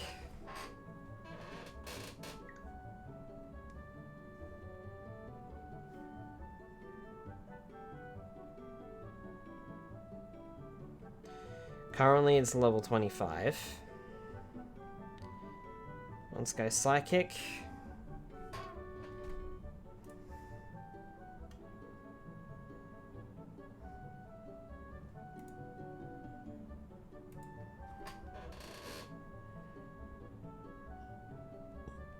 Thunder Wave. I feel like its substitute isn't going to do much. Let's go substitute though. Or should I go double team instead? Substitute versus double team. It's not going to have enough time to get out more than one double team, so let's go substitute. Knowing full well that its substitute is going to break. Or I go counter.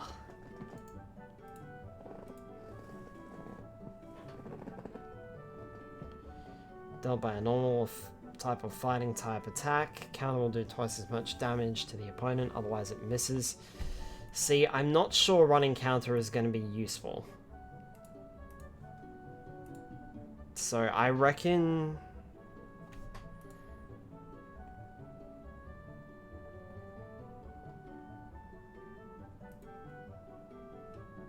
What else can I go with instead?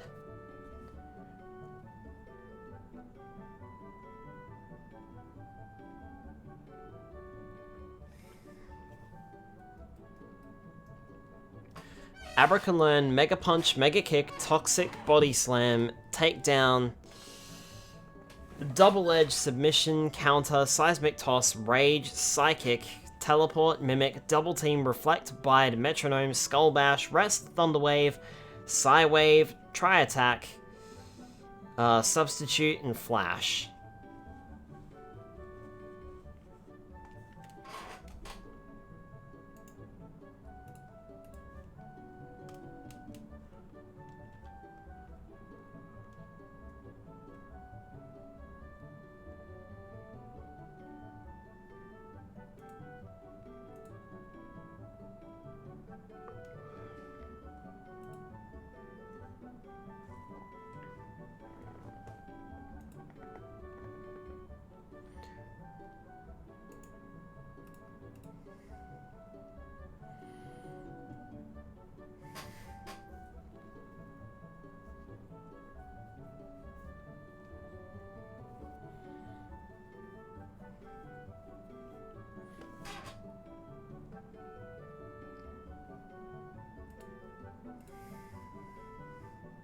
When in doubt, double team and YOLO.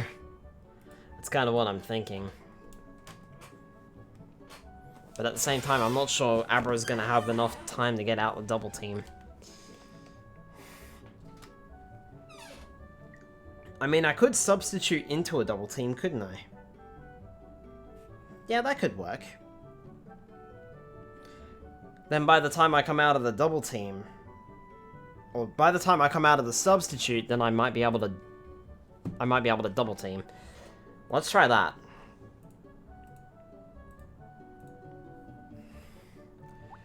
Alright. Ghastly Lancet Gen 1. And Smoggin. What does Smoggin recommend?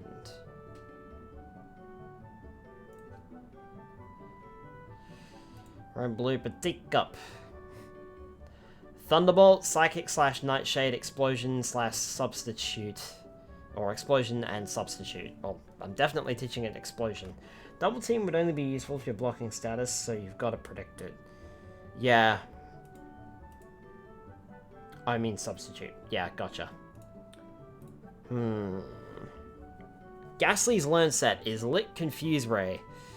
Nightshade, Hypnosis, Dream Eater. The only move it can't learn is Dream Eater. It may learn Hypnosis depending on its level. TMs include Toxic, Rage, Mega Drain, Thunderbolt, Thunder, Psychic, Mimic, Double Team, Bide, Self-Destruct, Dream Eater, Rest, Psywave, Explosion, Substitute. Well... You reckon keep Nightshade? What does Nightshade do? I've forgotten. You do know Nightshade. What does it do? Inflicts damage equal to the user's level. Is not affected by type immunities. In Gen 1, anyway. Okay, interesting.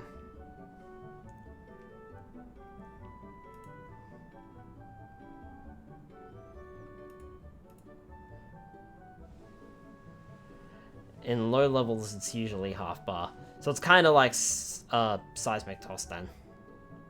Which is what I was thinking about putting on Abra as well. Did I put Seismic Toss on you? Probably not. No, I rolled Psychic, Thunder Wave, Substitute, and Double Team instead.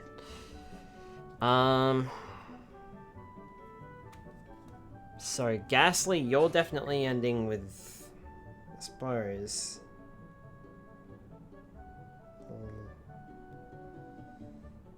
Ghastly... I said Ghastly, not Vastly. Stop auto-correcting me, phone.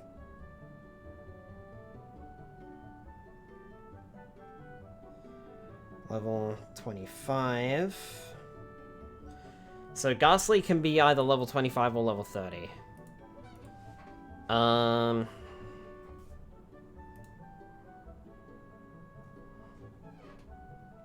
So you reckon Nightshade's a good one.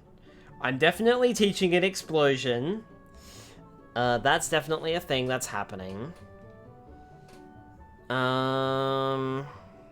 Thunderbolt? Maybe, is also recommended. I mean, Dratini's got that as well, but...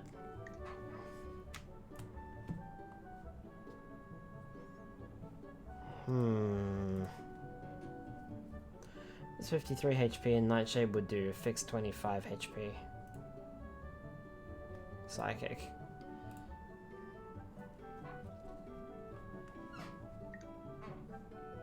So we've got Nightshade, Explosion, Thunderbolt. Smogon is recommending Substitute. Thunderbolt, Psychic or Nightshade, Explosion, and Substitute is the recommended. For Petit Cup. We've got Nightshade, Explosion. We can swap Thunderbolt out for Psychic, though. We could also run both Psychic and Thunderbolt. And drop the Substitute. I don't exactly know how useful Substitute's gonna be when Ghastly just goes, I'm gonna die now, and just explodes everywhere. So...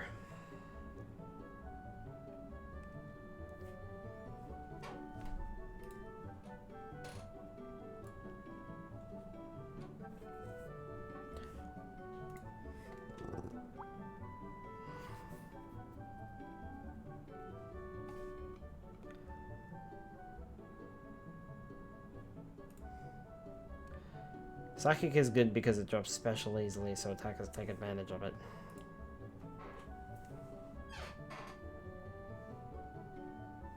So should we drop Thunderbolt and keep Psychic and then have that free move slot? Or should we keep Thunderbolt and add Psychic to that? Because here's the thing, if we free up the... In this generation, the chance is 33%. If we keep... This is just an idea. If we keep the moveset, the last move free, I could run Confuse Ray, which is a 100% accuracy effect. So...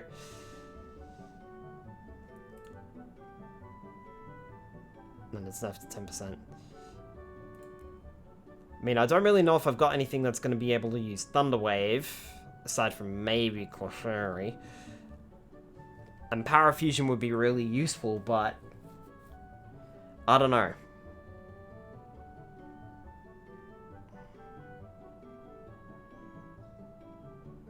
It's either Psychic, Thunderbolt, Substitute, or keep the Confuse Ray and change Thunderbolt to Psychic instead. Paired with another status. Yeah, see, that's the other thing too. And right now, none of my other Pokemon are going to be immediately dishing out another status. Another status can occur, but it's not guaranteed. So... Well, I suppose it is guaranteed with Abra, because it's got Thunder Wave.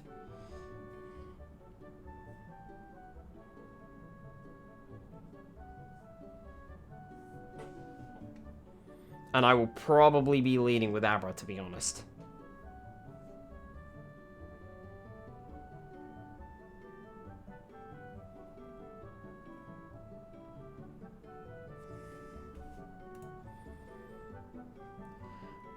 Make the opponent lose turns hitting themselves. Because that's the other thing too. We do have that free move set. Or that free last move. But if we use Confuse Ray, then yeah, Ghastly would lose it. So, I don't know.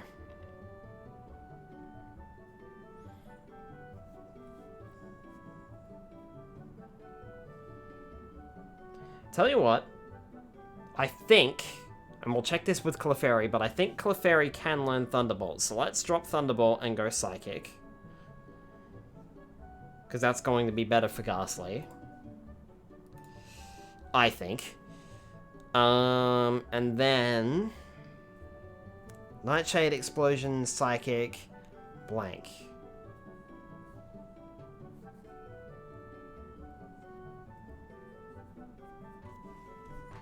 Again, Smoggin is recommending Substitute as the go-to. Also be paired with things like Screech, the Golbat strat. I don't think we'll have a Pokemon that knows Screech. I don't think Charmander, Shrew, Sandshrew, or Clefairy can learn Screech. And I've got the movesets for Dratini and Abra, which I don't think is also going to work either. So we can go.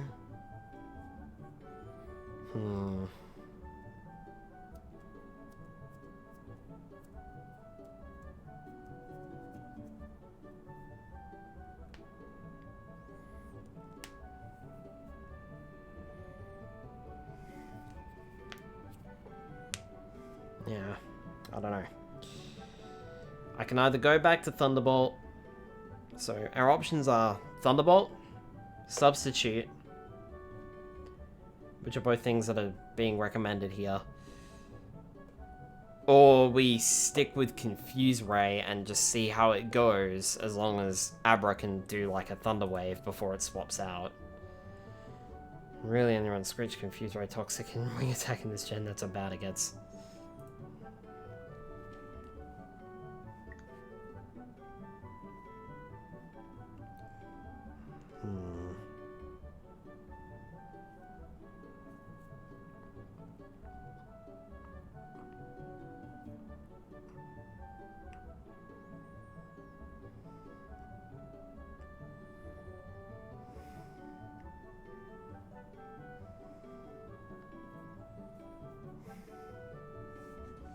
I mean, the other thing too is, with Gastly's Explosion, I kind of want to run it first.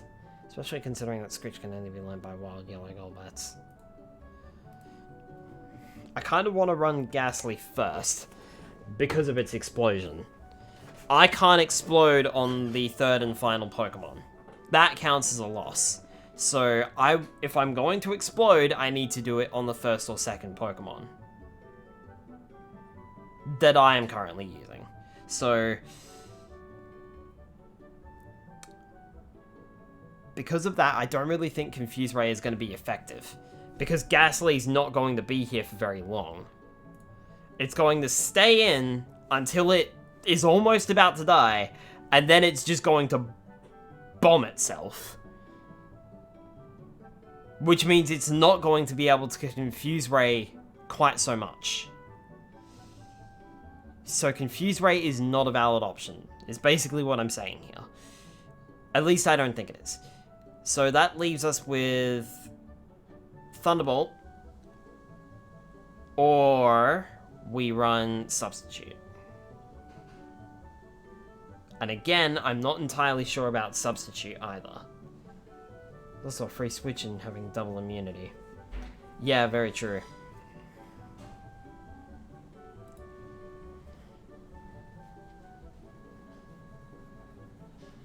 But it's not going to be able to Thunder Wave something itself. Unless it somehow manages to get a paralysis off of Thunderbolt, which it doesn't have. At least at this point in time, it doesn't have anyway. Because it's not part of the moveset planned. Which is Nightshade, Explosion, and Psychic. If I teach it Thunderbolt, then we can't use Confuse Ray, because I don't have a room for it.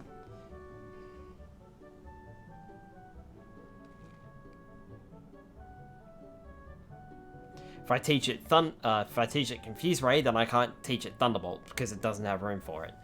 And like I said, it's the idea here is to go out and bomb something that's particularly nasty that I don't want to deal with explosion. Or wait until Gasl is running out of health and then just go out on a bang. And ideally it would be my first or second Pokemon. I don't want Gasl to be my third and final Pokemon. Double immunity or not. That's just more of a chance to send it out early. Ghastly easily blocks poison Pokemon and takes them down with Psychic unless it's Sinnoh, King, Nido, Queen, Venusaur, and Arbok, which can run Earthquake.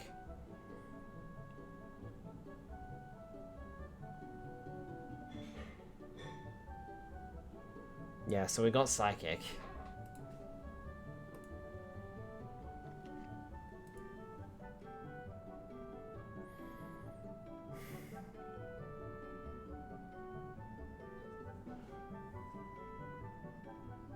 I mean, is Nightshade that necessary? To be honest? If Psychic and Thunderbolt have such high power... Murder, welcome on in. If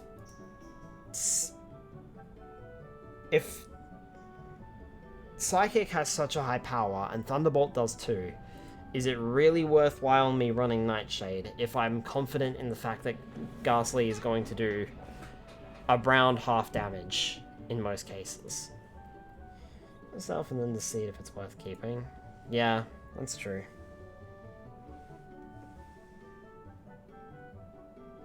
And I feel as though we should probably make as good a use as we can out of that high special. So, I reckon let's run Thunderbolt. Yeah, let's lock that in. So we got Ghastly, which is Nightshade, Explosion, Psychic, and Thunderbolt. So we can Psychic and Thunderbolt until HP runs low. Nightshade for a 2-hit KO on any threats. Like an Abra or something like that. Can't use Haunter? No. This is the Petit Cup, so Petit Cup means all Pokemon have to stay at their base form. So Haunter is out of the option. Haunter is out of the question. So Nightshade, Explosion, Psychic, and Thunderbolt is probably the best. Well, not probably the best, but it's a good move set, I think. I don't think Substitute's going to be really good with the play that I'm going for with Explosion. Safe using Ghastly in front of any poison type. Yeah. So that's Ghastly done. Alright, Charmander, you're going to be the wild card of the bunch. You're going to be very different from what you should be, I feel.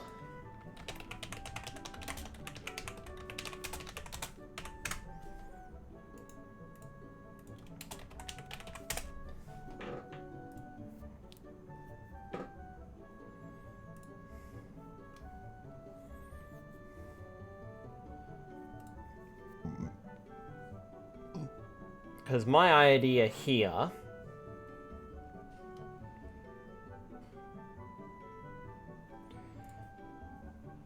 was to roll with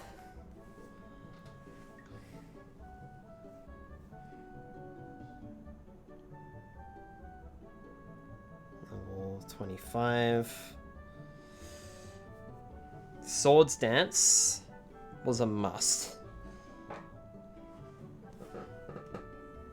And I was actually going to ignore all of Charmander's level moveset because it doesn't need to learn any of them. Scratch, Growl, Amber, Leer, Rage would be its last one because Slash is at 30. Now, Smoggin is suggesting that in the Petite Cup I do run a Slash moveset, but that means Charmander goes to level 30, which means Dratini does not go to level 30. And also means no one else goes to level 30. Rage is terrible. Rage is absolutely awful. I will not use Rage. I was just saying that it was basically the last move I can learn, unless I go for Slash. So I was thinking Swords Dance, Dig would be an interesting option. Dragon Rage. And then something else.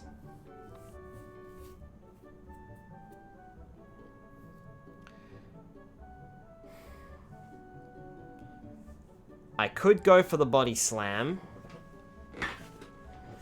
which would give me a chance to paralyze things. No Dragon Rage? Dragon Rage. I did say Dragon Rage, sorry. If I said Rage when I said Dragon Rage, I meant Dragon Rage. I'm not using Rage, I'm using Dragon Rage. So Swords Dance, Dig, Dragon Rage, and then it depends. If we go to level 30, I can't have any other leveled Pokemon. That's it. Like, straight up, first and foremost, Charmander goes to level 30, no one else goes to level 30. In fact, everyone has to stay at level 25.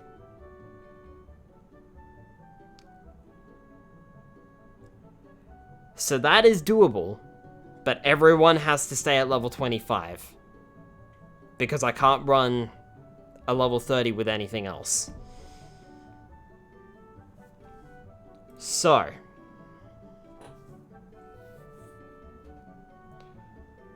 I either go for the Body Slam or I go for Slash.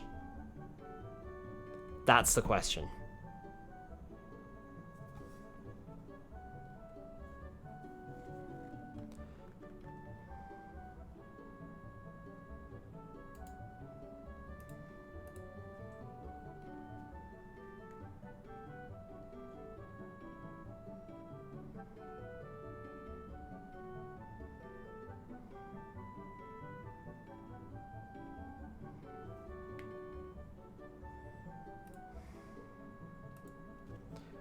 Doing 70% most of the time.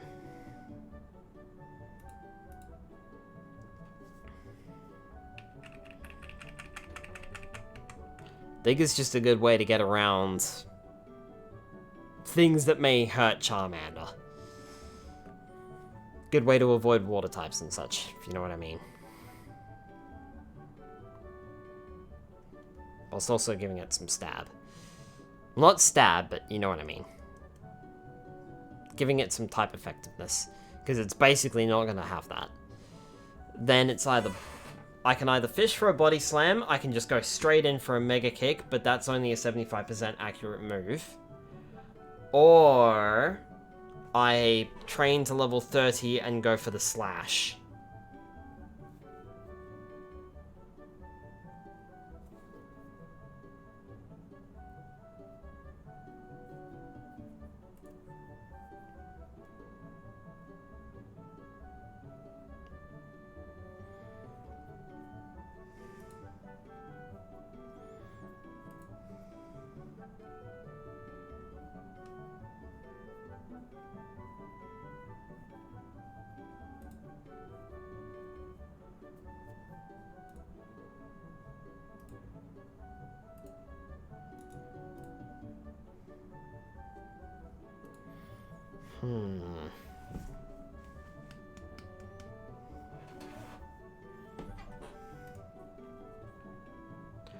Because a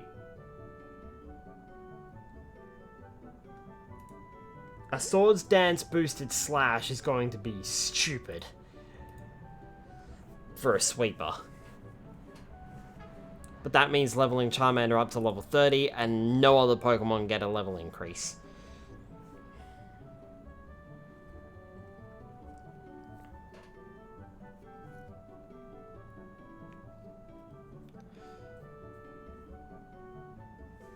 So it's either that, or I replace the Slash with either Mega Kick, which does no additional effect, but it does have 75% accuracy, or Body Slam, which is 85 power with 100% accuracy and a chance to paralyze, with no recoil damage.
I know it's got low power, but I'm kind of considering Swift because it's a physical move, I think, in Generation 1.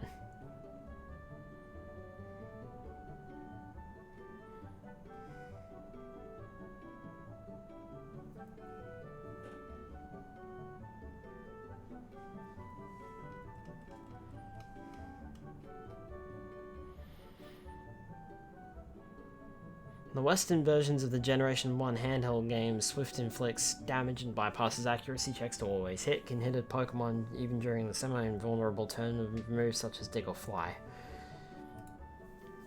So that's what I'm thinking. Because if something uses Minimize on me, then I'm in trouble.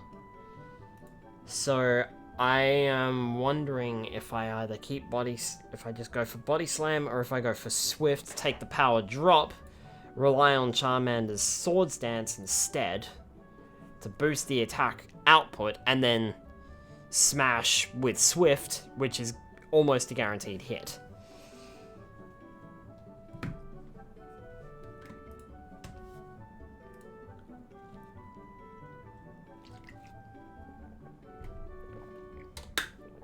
Or if I just go for the Body Slam with the extra damage output. Or do I go for a Slash, which has even higher damage output? Because Slash has 70 base power, but it has a high critical hit ratio, I believe. Yeah, has an increased critical hit ratio.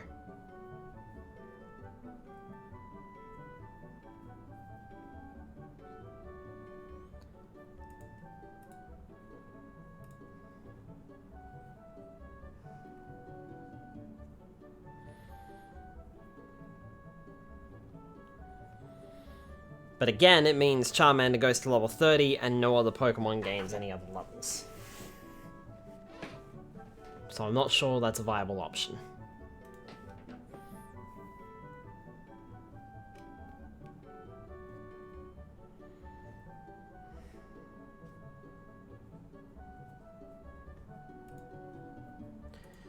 Suppose maybe I'll go with the Body Slam for now.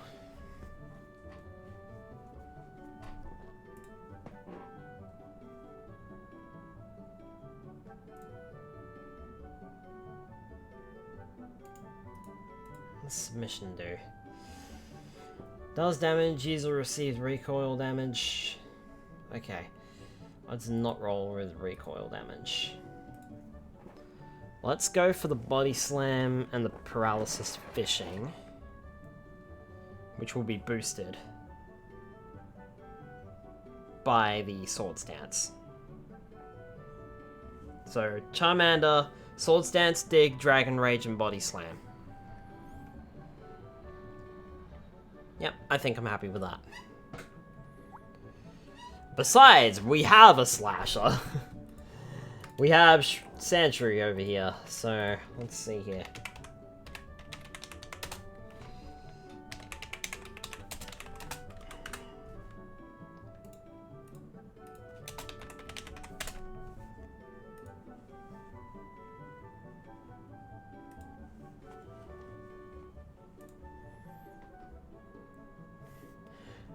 Yeah, okay, we've got our Slasher.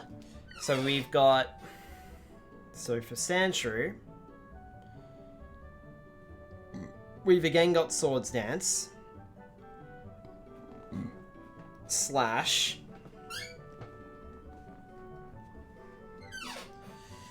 and we can either go Earthquake or Dig.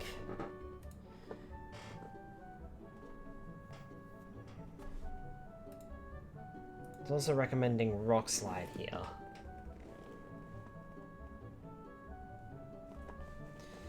Sandshrew can learn Scratch, Sand Attack, Slash, which it's got, Poison Sting, Swift, but Swift is at level 31. As for TMs, it can learn Swords Dance, Toxic, Body Slam, Takedown, Double Edge, Submission, Seismic Toss, Rage, Earthquake, Fissure, Dig, Mimic, Double Team, Bide, Swift, Skull Bash, Rest, Rock Slide, Substitute, Cut, and Strength. So right now we've got Swords Dance, Slash, And I'm thinking either dig or earthquake plus something else.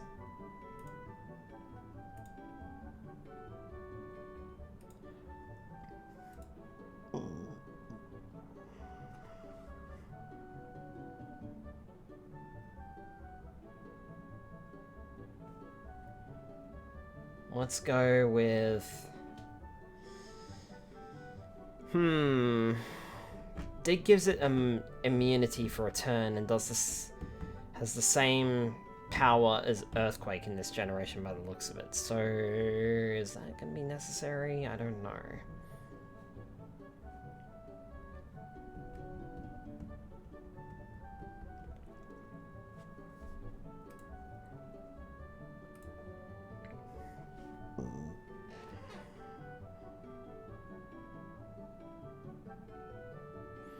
Trouble is, Rock Slide is a bit risky because it only has a 90% power, but I think what we'll do is we'll run it.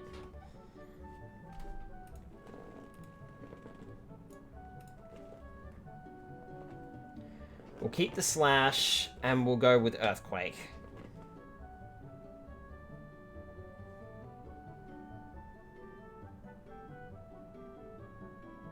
Yeah, so Sandshrew is... currently level 25.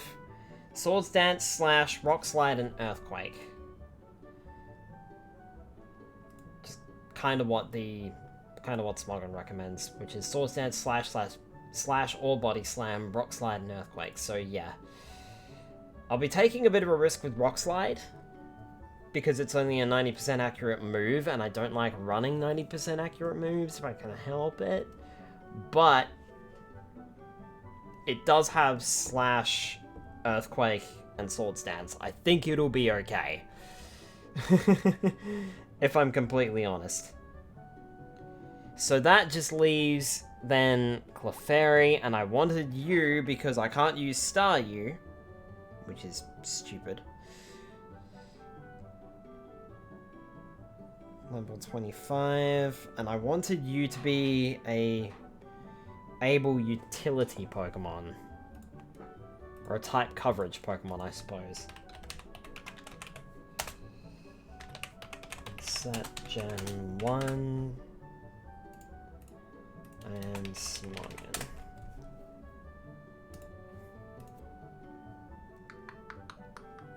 Alright, so Clefairy can learn the moves. Pound, Growl, Sing, Double Slap, and that's it for its level up moveset, because it can't learn any more than that. Oh no.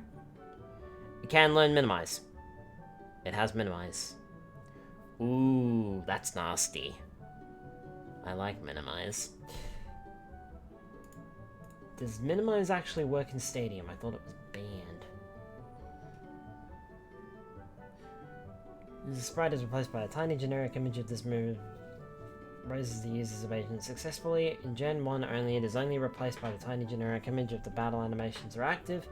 Pokemon uses transform on a minimized target. The user copies the target's regular sprite rather than the tiny sprite. Similarly, blah blah blah. If Pokemon sprite has disappeared because it used Ascen's armor, using minimize will make it visible again as a tiny generic image. Will hit with double power. Generation 4 have the damage double. Generations 2, 3, and 5 onward against targets that have used minimize at least once.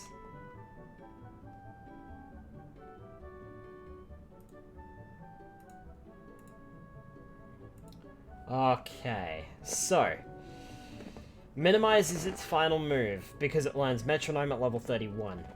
However, Clefairy's TM pool is Mega Punch, Mega Kick, Toxic, Body Slam, Takedown, Double Edge, Bubble Beam, Water Gun, Ice Beam, Blizzard, Submission, Counter, Seismic Toss, Rage, Solar Beam, Thunderbolt, Thunder, Psychic, Teleport, Mimic, Double Team, Reflect, Bide, Metronome, Fire Blast, Skull Bash, Rest, Thunder Wave, Psy Wave, Tri-Attack, Substitute, Strength, and Flash. Good grief, that's a lot.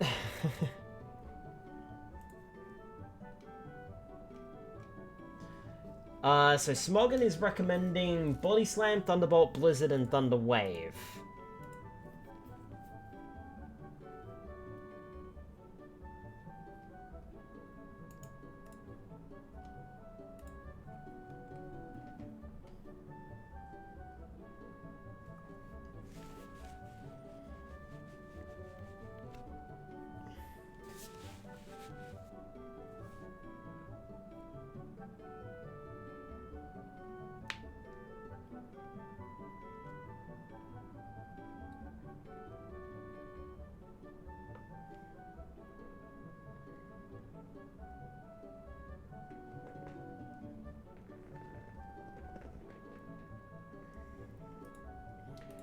So, I'm thinking of being annoying here and keeping minimize.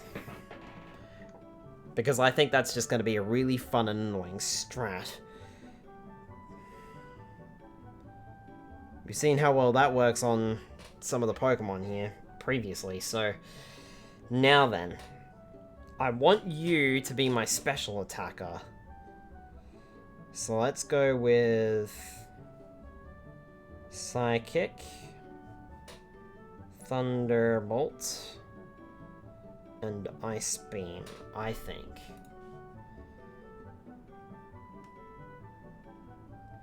Does mean you have absolutely no stab move. But which would deal 1.5 times damage. But it means you can back up with Thunderbolt and Ice Beam and Psychic if the other team members go down. You're basically the backup.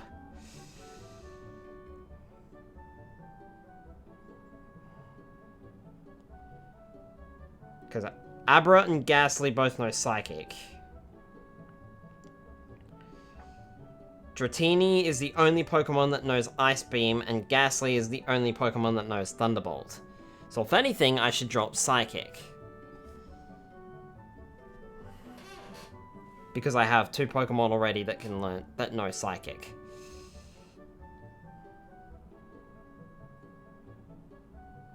Or I could drop Thunderbolt. Because I have 2 Pokemon that know Thunderbolt.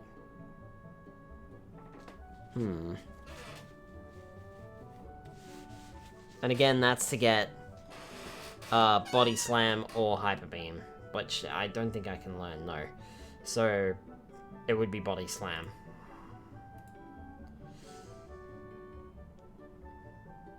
So I can run Body Slam,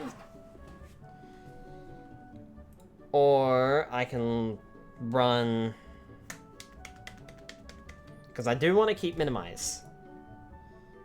Just because that's stupid. So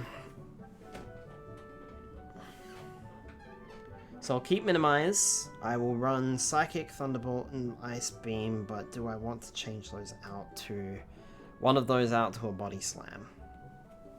And if I do, how do I want to do that?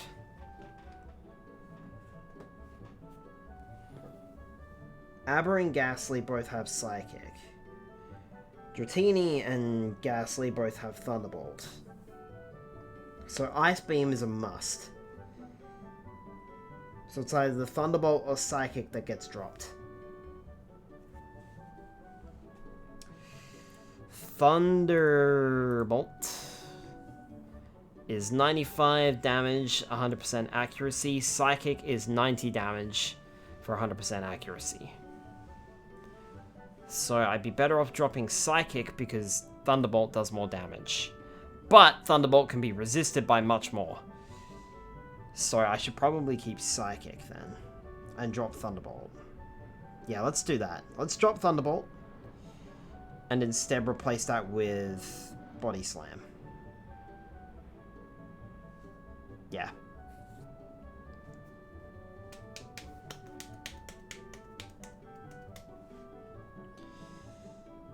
That's what I'm thinking. So Clefairy is Minimize, Psychic, Body Slam, and Ice Beam. Minimize to be really annoying. Psychic, Body Slam, and Ice Beam for type coverage.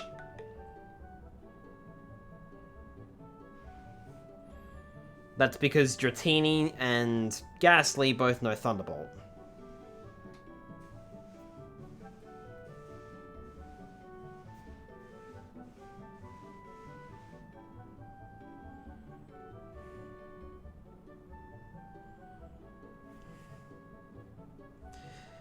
Now, levels.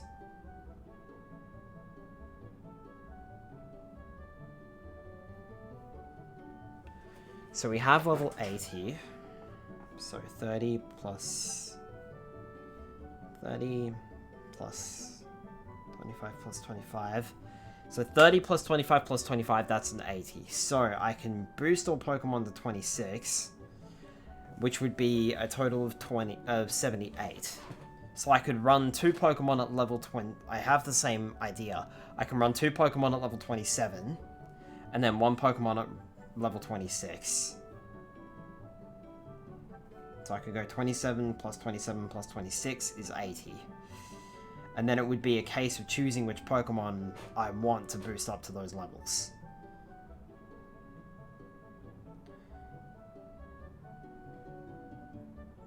So everyone goes up to level 26.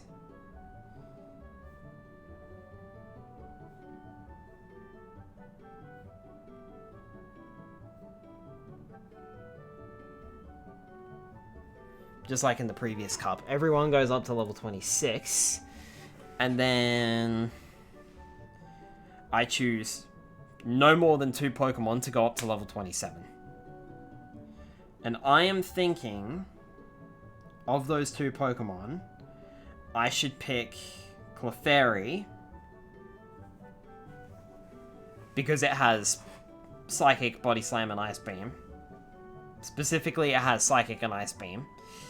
And then I'm thinking either Charmander or Sandshrew deserves to go up a level as well. And I'm kind of leaning towards more Sandshrew. Goes up that extra level.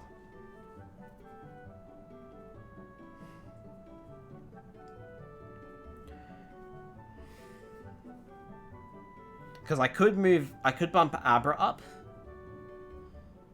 Or Ghastly up. But if I'm going to bump Clefairy up to level 27, then I don't think it's useful to bump up anyone else. So I will bump up... Yeah, so I bumped up Clefairy to level 27, so I either bump up one of my physical attackers or I bump up one of my other special attackers, which is Dratini, Abra, or Ghastly.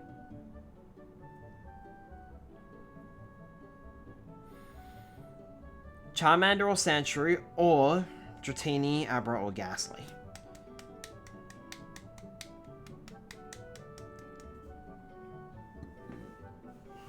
They are my options.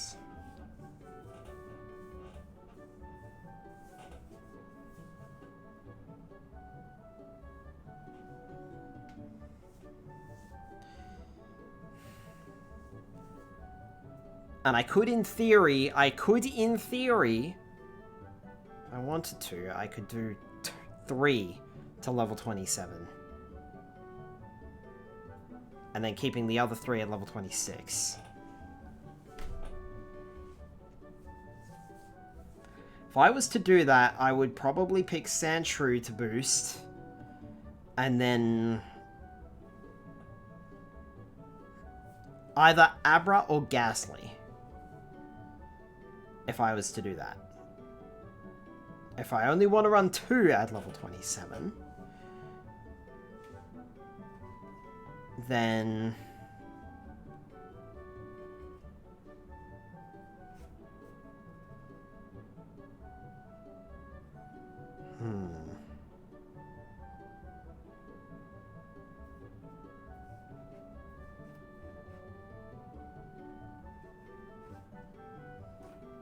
it did advise Dratini, Smogon did advise Dratini going up to level 30, so should I boost Dratini then?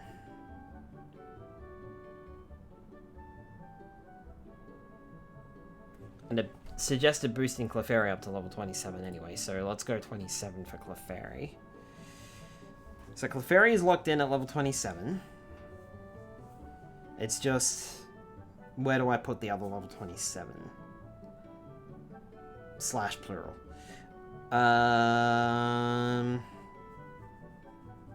Dratini level 26. Because I could go any which way. Any of my other Pokemon would benefit from it.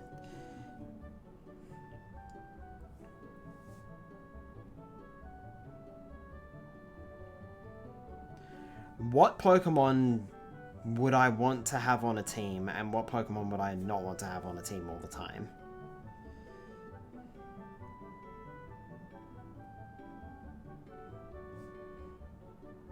Because I feel like I'd want Clefairy as a backup permanently on the team. And I feel as though Sandshrew could be viable as well.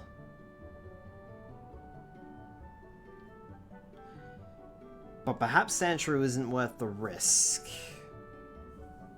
But I don't know, man. It's got decent defense. Just not good special. Like, it's got even higher defense than Clefairy or anyone else, really. It's got really high defense and stupid attack strength.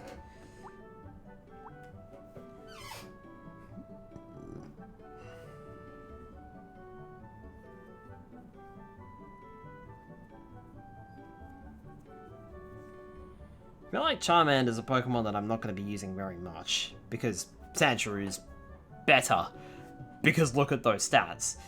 And Charmander isn't going to be using much of its, well, Charmander isn't going to be using its special stats, so... It does have better speed than Sandshrew, I will admit that. I just noticed that.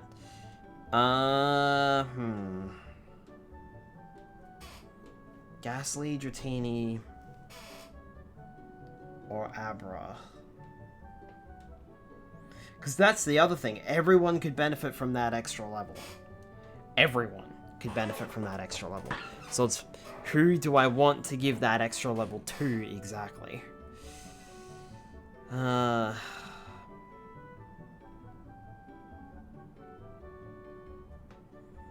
Dratini level 26, Abra level 26, Ghastly level 26.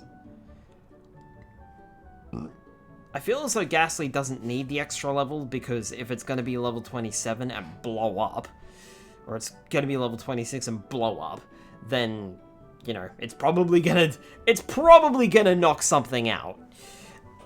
As long as that something else has taken at least a little bit of damage, it's probably going to go for the throat. So, I don't think Ghastly is going to be necessary to level up. Thank you, phone. I know I'm running low on battery. So, it's either Dratini, Abra, Charmander, or Sandshrew.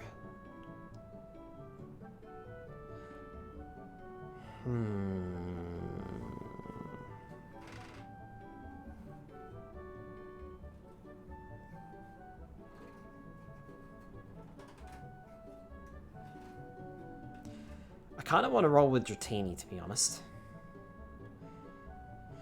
It did recommend using Dratini as a level 30, so like this is the next best option, putting it to level 27 as a agility sweeper. I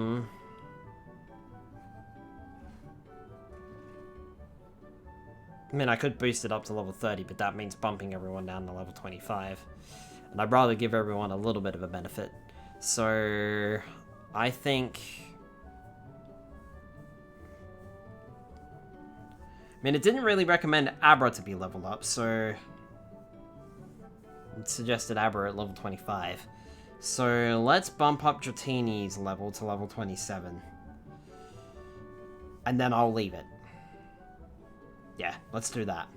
So, Dratini level 27 with the moves Dragon Rage, Agility, Thunderbolt, and Ice Beam. Abra level 26 with the moves Psychic, Thunder Wave, Substitute, and Double Team. Ghastly at level 26 with Nightshade, Explosion, Psychic, and Thunderbolt. Charmander at level 26 with Sword Stance, Dig, Dragon Rage, and Body Slam. Sandshrew at level 26 with the moves Sword Stance, Slash, Rock Slide, and Earthquake. And Clefairy level 27 with the moves Minimize, Psychic, Body Slam, and Ice Beam. Alright. I think that's going to be a fair fight. Well, fair. I think that's going to be a good strategy, I think.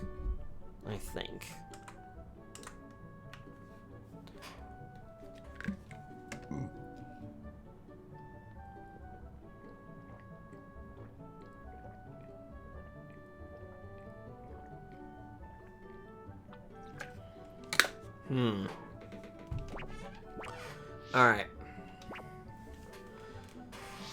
So we're done here. We do have some more grinding to do. We've got some levels to obtain.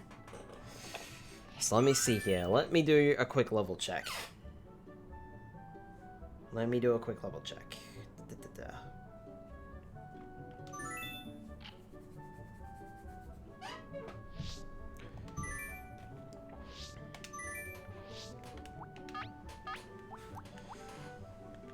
So let's see here. Oh, actually, choose left box. Game Boy boxes. Yeah, you go in there. Let's get you out of there. So, we have Starmie, who is going to be rocking out with... Well, we got Nidoqueen, which is going to be level 16. Starmie, which is level... Nidoqueen, level 16, the moves Earthquake, Rest, Double Team, and Blizzard. Starmie with at level 17 with the moves Surf, Thunderbolt, Ice Beam, and Psychic. Dragonair with the move level 16 with Dragon Rage, Thunder Wave, Ice Beam, and Body Slam. Butterfree level 16 with the moves Toxic, Stun Spore, Sleep Powder, and Psychic. It's just there to be annoying, and it's probably never going to get used, honestly. Kadabra with the... Well, Alakazam, sorry. With the move... level 17 with the moves Psychic, Recover, Thunder Wave, and Double Team. And Clefable, level 16 with the moves Body Slam, Thunderbolt, Thunder Wave, and Hyper Beam. So... Level 16... Well, level 17, level 16, level 16, level 16, level 17, level 16. So for this one, Kadabra and Starmie need to go up a level.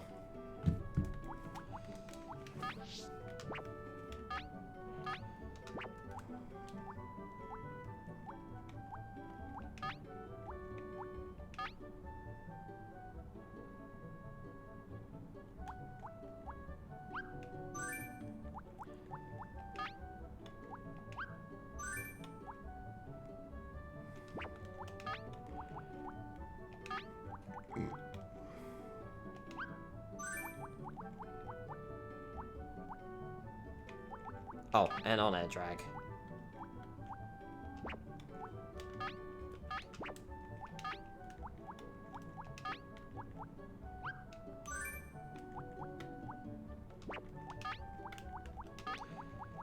Got a Zigzag. Swap up there with Pikachu.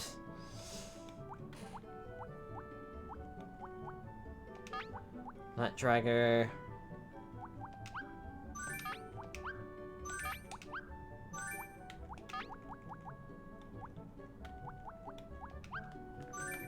There. So Starmie. Got a Zigzag and Night Dragger or my regular team. So Kadabra, my Star and on-air drag are the ones that need to increase levels. Alright, we're finally going in the Pokemon Yellow version tonight.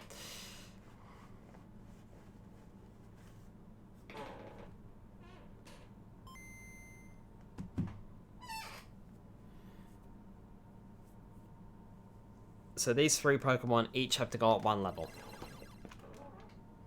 We should be able to do that tonight, at least.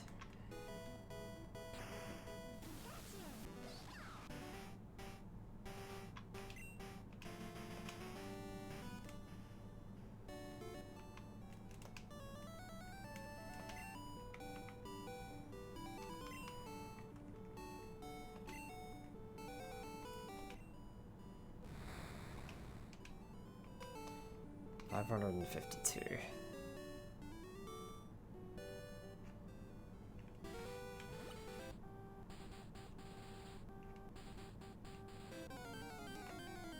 I have no idea what's in this grass.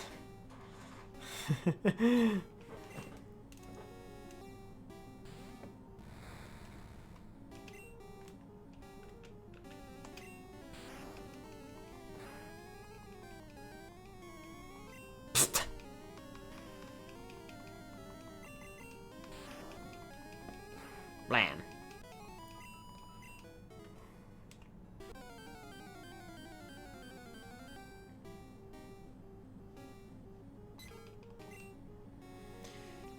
I mean, if Kadabra's gonna be so good at shutting them down.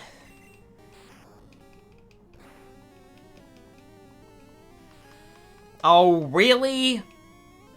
You fuckers know Whirlwind? Oh, great. That's all I need.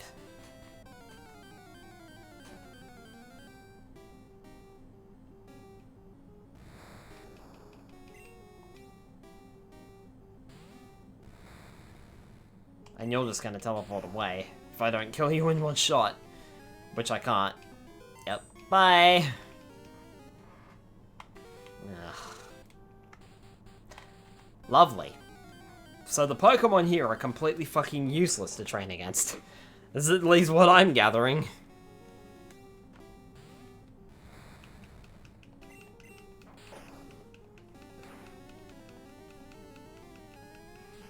Yep. Alright. No, I'm done. I am done. I'm not dealing with this crap. We're flying out of here. I'd rather deal with the poison and the sleep. And whatever else these stupid grass types throw at me. With the occasional Pidgeotto being able to run away from the fight.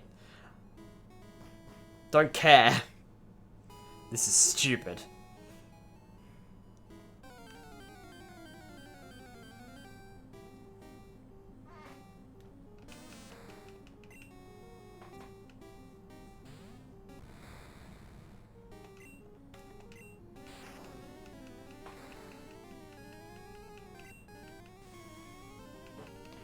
I mean, that was super effective, and look how much damage that actually did. Considering the level difference, I can still 3-hit KO you. That's pretty impressive.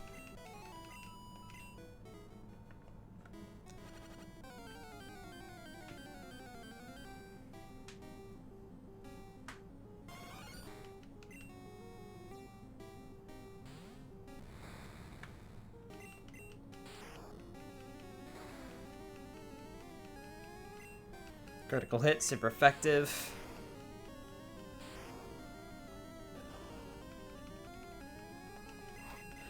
Barely took any damage from that, so I can take you out. And I got another crit.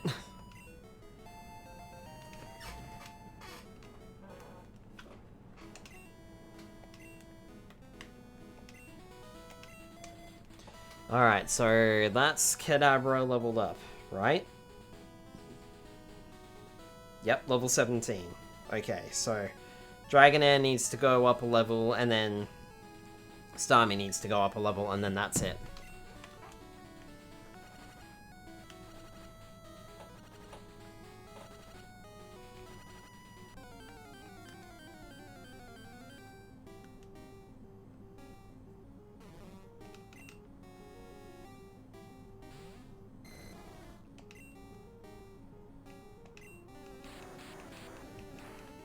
I don't know how, but I somehow outsped you.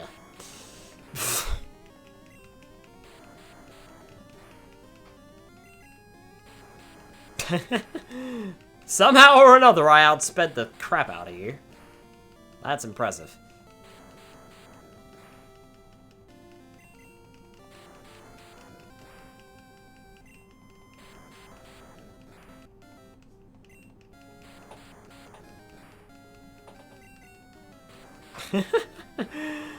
This is funny.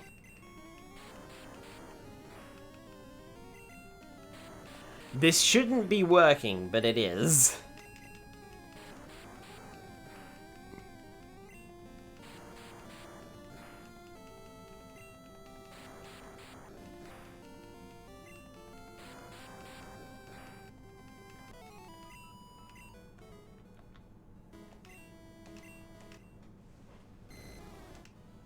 590.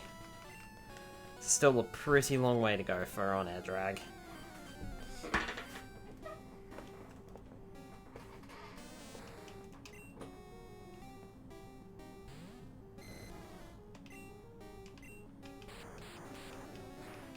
I don't know how you're moving faster than all of these other Pokemon, but I'll take it.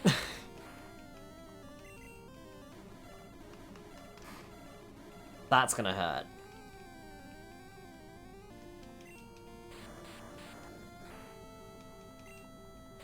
So it's a speed tie. And now it's not a speed tie. Okay, time to get out of there.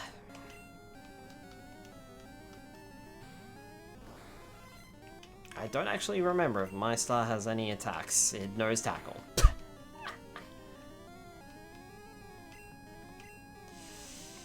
Okay, you need to get out of there. Snorlax, take it out. We'll finish this off with Snorlax. Good old Laxnor. I don't care that I'm paralyzed. In fact, that's useful. Goodbye.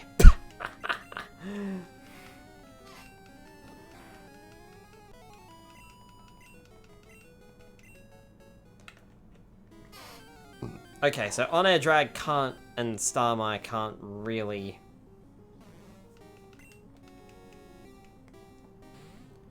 perform too well on their own. Alright, that's fine. I thought I tried the wrap, but then I realized that I was paralyzed.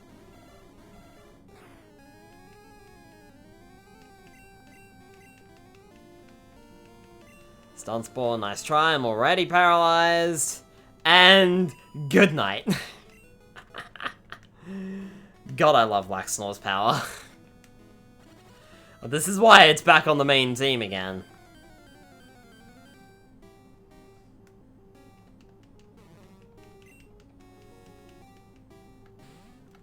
That's not an attack. Let me show you an attack. Grab. Bonk.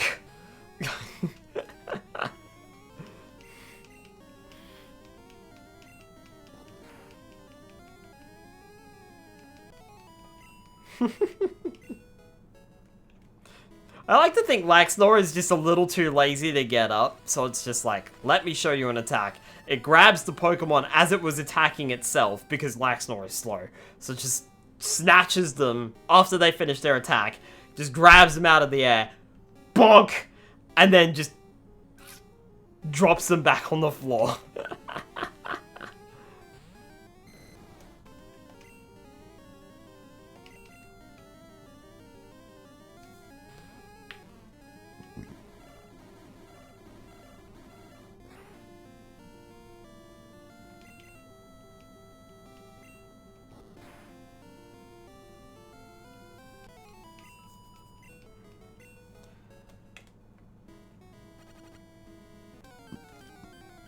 Dragonair is still gonna need probably about 3 more battles, I think.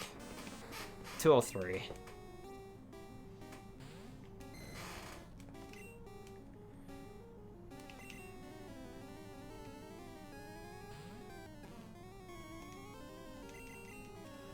Nice try. You can't put to sleep what's already paralyzed. Now come here.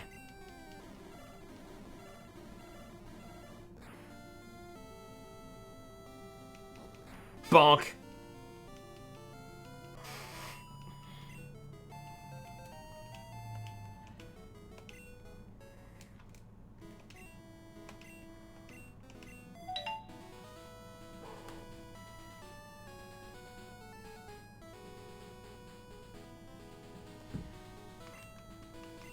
Alright, so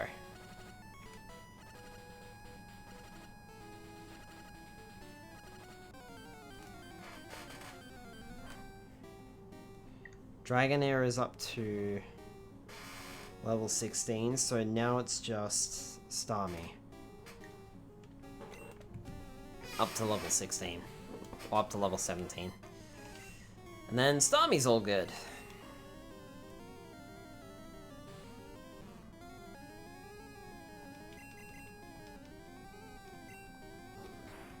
Bonk.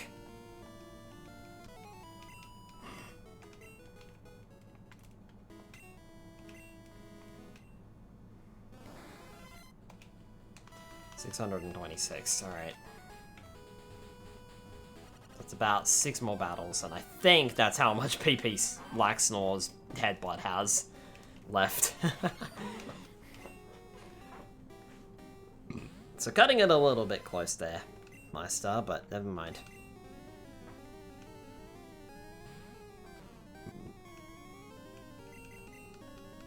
Oh, I got 8.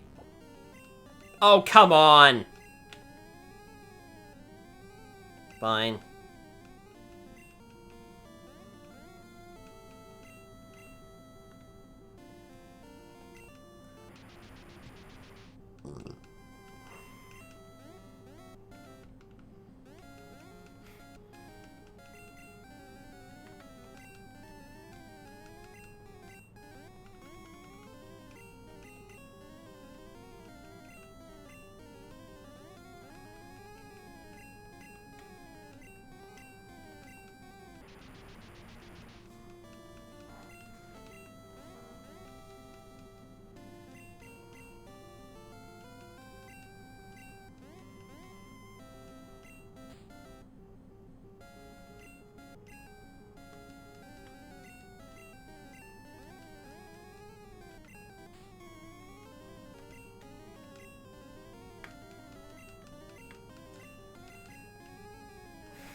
There we go. Bonk. Finally. Well, that was annoying. Very annoying indeed. Oof. It's just a huge round of indifference there.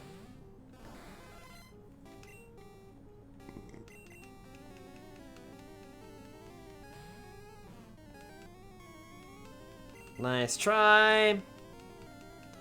Grab you, bonk. And good night.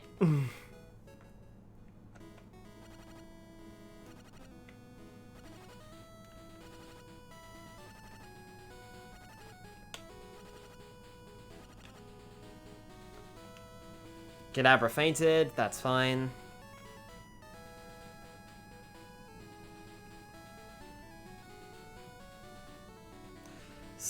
Laxnor, I think you headbutted everything into oblivion. Cause it's not... I'm not finding anything, what the hell? There we go. Phew, for a minute there I thought you concussed everything in the grass.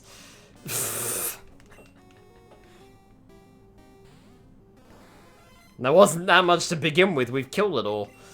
Up to this point, you've just gone and concussed everything else.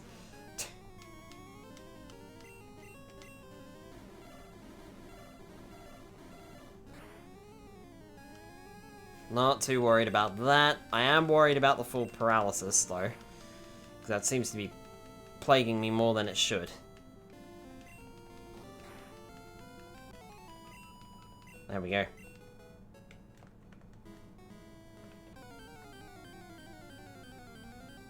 It's always fun using Snorlax. Like, even today, it feels like Snorlax is just still a bit of a powerhouse and a ton of fun.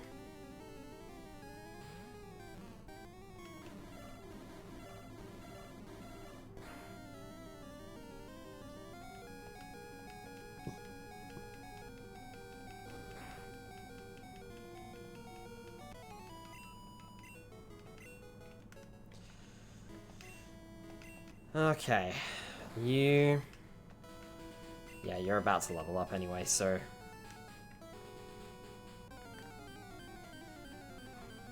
Should be fine. Unfortunately, that Bellsprout got a little lucky on its attack.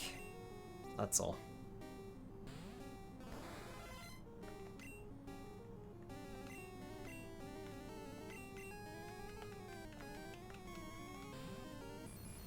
I wouldn't normally, but I'm gonna swap out the Guardian, yeah.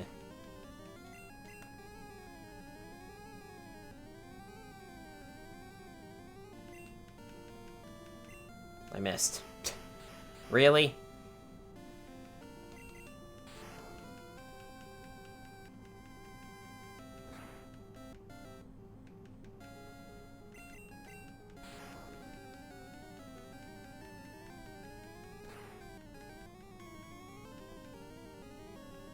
Aha! Oh. There we go. Thanks, Guardian.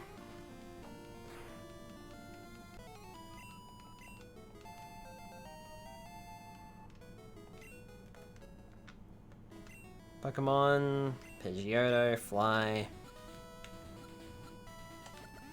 Back to Celadon. I'm not going to bother training up the other Pokemon this time. I think what we might do for the next half an hour is just gamble our money away. So, what I'm going to do is I'm going to heal, and then I'm going to swap everything back over. So everyone's leveled up now. To the levels I need. So I'll just confirm that when we get back into Stadium. Proper.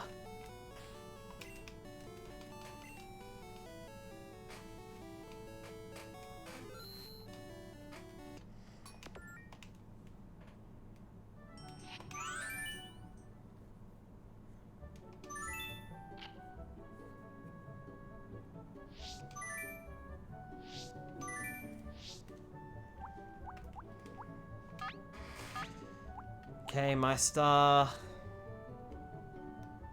Hi, Dragon. Welcome on in. Skylar, how goes your game? Goes very well, although we kind of, technically speaking, even though we've been live for almost 3 hours, we only just kind of started playing.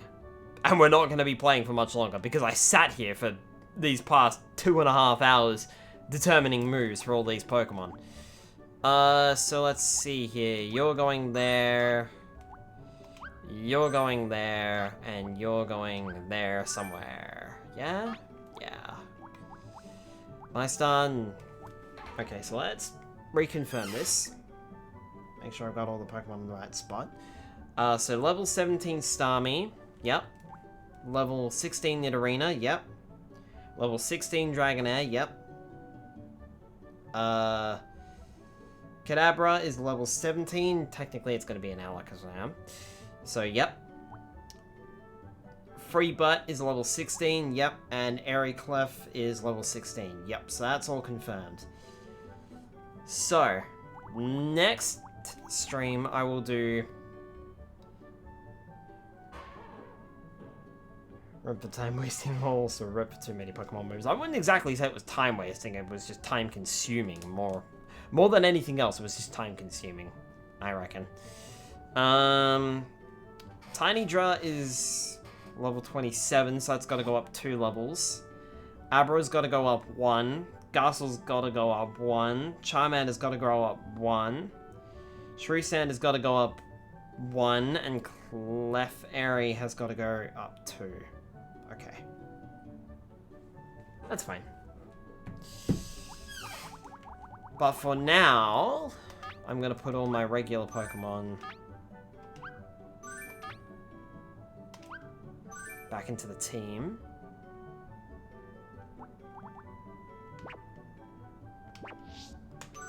Hit the old save. Shreesand. It was a misspelling. It was supposed to be around the other way. It was supposed to be Shreesand, because that's how Stadium works. You can mix up the syllables to give slightly different color tints to your Pokemon. I misspelled Sandshrew. Like, I was supposed to flip it around. I was supposed to call it Shrew Sand with an N, and I misspelled it. So I just was like, you know what, fuck it, I'm gonna keep it.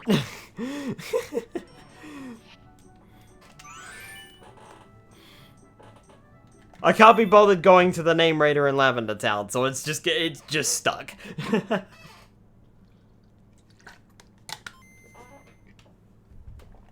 So, oops.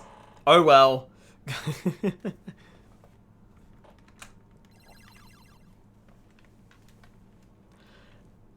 At least you didn't call it Shrew Snad.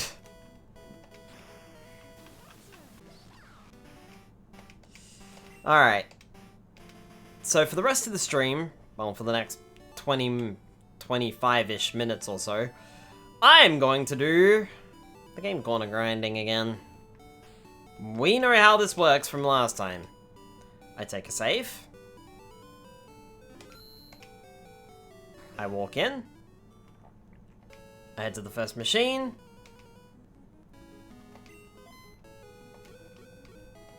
No win. That's 1 run. 2 wins. Snap reference in yay, if not I'll explain it. I have no idea. That's a win. That's no win.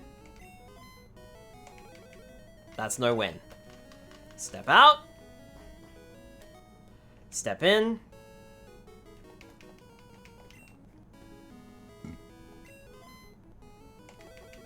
No win. No win. No win. No win. No point in continuing, because I didn't get a single win on that one. Step out, step in.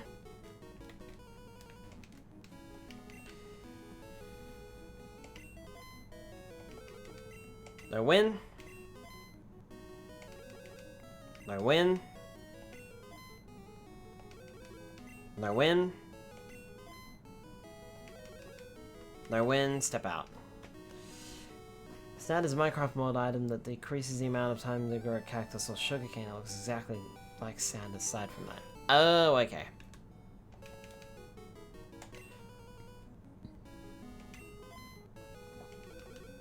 No win. No win. No win. That's a win.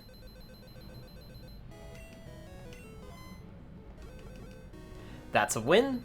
Machine might be hot, okay. No win. No win. Nothing. Nothing. Nothing. Alright, we're out.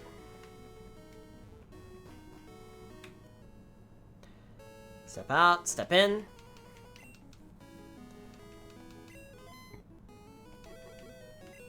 First run. Second run. Third run is a win.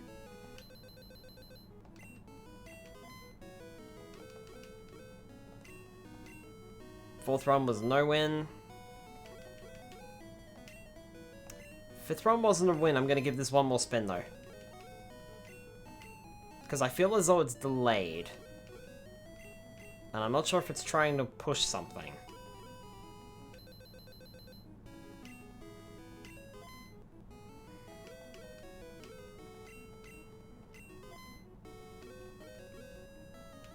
Two.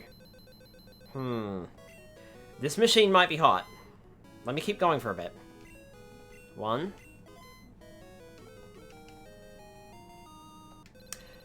Okay. It's entered super bad luck mode, so we need to step out.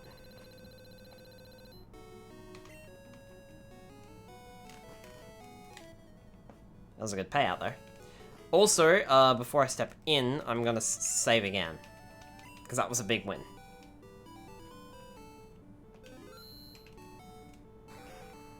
Okay, now we'll step back in.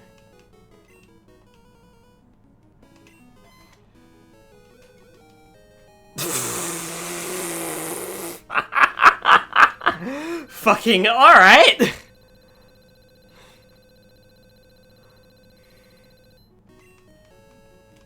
That's super bad luck mode. Step out. Save.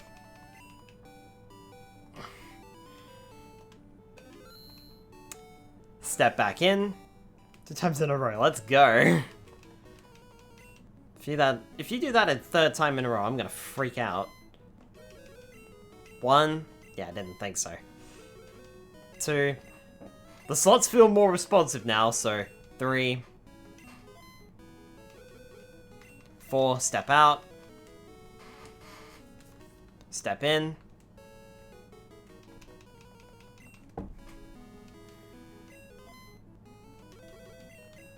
1. 2. 3 is a win. Okay. 4 is not a win. 5 is not a win. Alright, step out. Step in.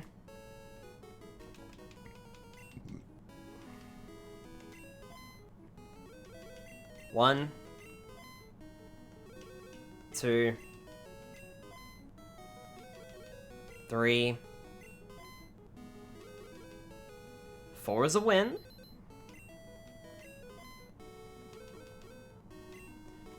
5 wasn't a win. I'm gonna go one more time. No. Alright. It felt like it was trying to slide into place there. So.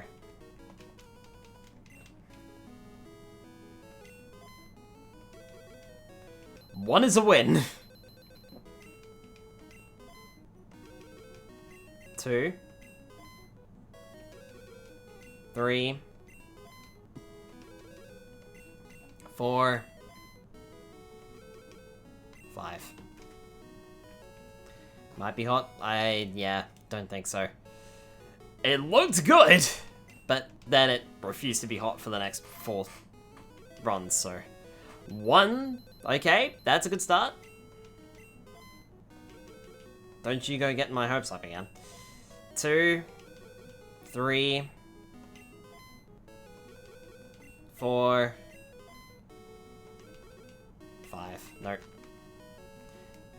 The idea here is if it wins twice, then it's pretty much hot, more or less. Trying to get 3 7s? Not necessarily. If I get 2 wins or more, the machine might, in the first 5 slots, then the machine might be hot. And then it's just keep playing until I fail 5 times. Or keep playing until I get either triple 7s or triple bars. If I get either of those 2, immediately step out, save. Because that's a guaranteed super bad luck mode. That's 1. 2 is a win. What did I even match? Oh, cherries. It's like, what did I even match? 3. 4. 5. Nope.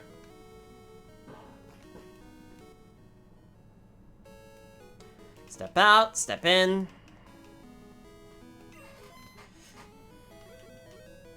One is a win.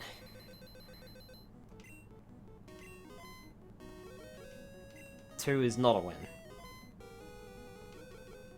3 is not a win. 4 is not a win. 5 is not a win.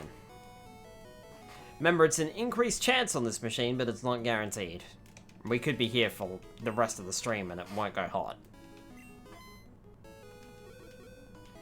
1, 2, 3,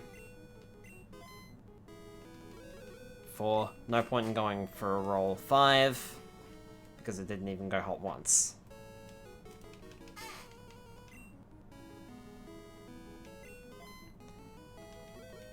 One, 2, 3, 4. No point in continuing, and I'm also going to cheat Team Rocket out of their money and restore to the save. The Gilmon you were talking about last stream, super cool sprite. A couple custom versions of him as an avatar on VRC. Yeah, Gilmon's really cute. I do like Gilmon. Favorite Digimon, can't you tell?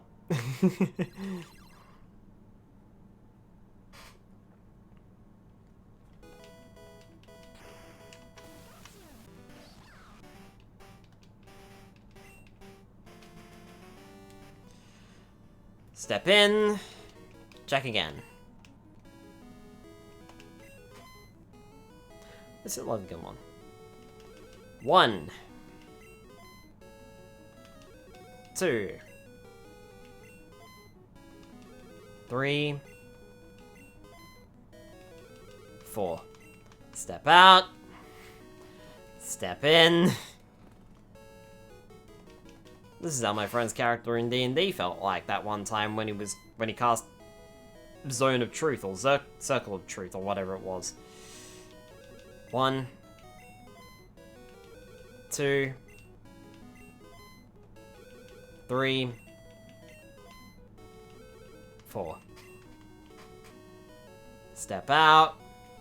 Step in. Wait for the machine to spin like 4 times before tapping. It doesn't matter. If the machine's hot, you'll know.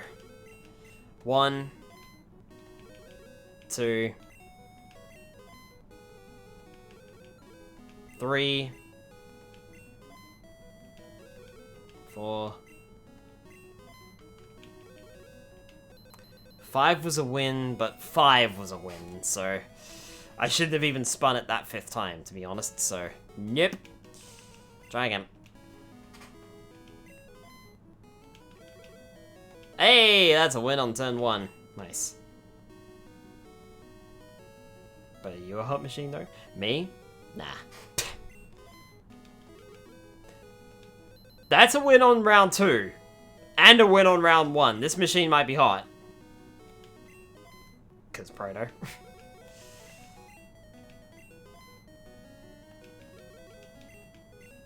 2, 3. The machine might not be hot. Raise it. So if we get 2 on the first 5, let me explain this. We play it for 5 times. If we get 1 win, we play it for 4 times. If we get 1 win, we play it for a 5th time just to make sure.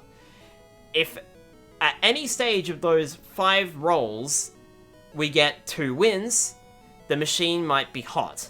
In which case we continue playing until we get 5 losses in a row. Then we leave.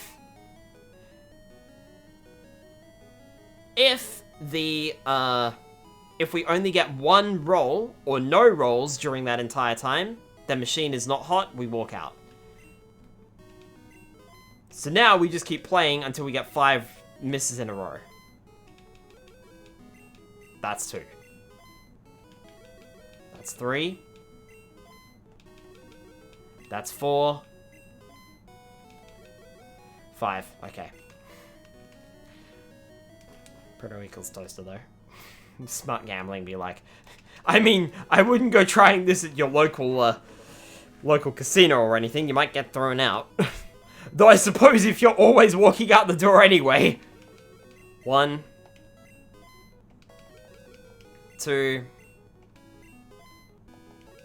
3, 4. No point in playing a 5th round. Step out. Step in. Also, I don't think stepping out and stepping in to the casino is going to reset the slot machine's chances. In real life, I don't think that's how it works. 1, 2, 3, 4. Step out. You're spending a certain amount each day, then leaving and coming back the next day. That's true. As long as you remember your budget, which is exactly what I'm doing as well. In fact, I've gone over my budget. So I will take the L, step out, step all the way out, step back in. Think of each time you leave the door, it transfers to a new day.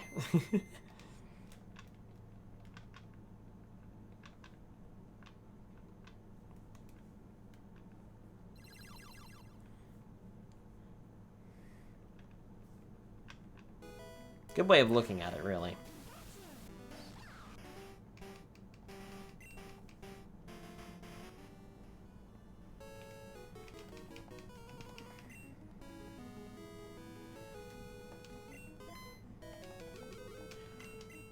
One, oops.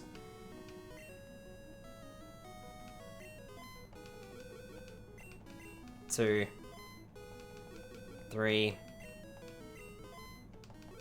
4, we're out. Step out, step in.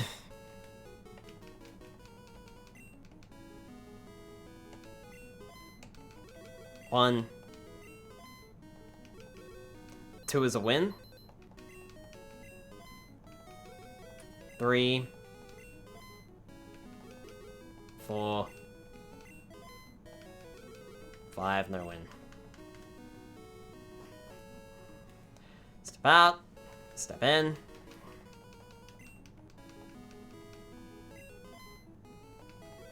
One, 2, 3, 4 is a win. 5, nope.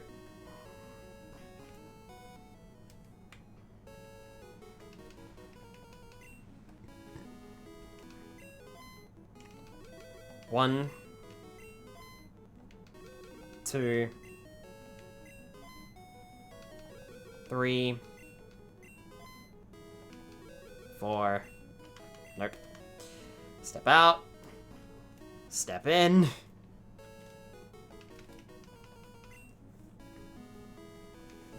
This machine is really unlucky tonight, honestly. I mean, sure, we had those 2 big wins, but that was nothing compared to last week's. 3, 4. Step all the way out, step all the way in.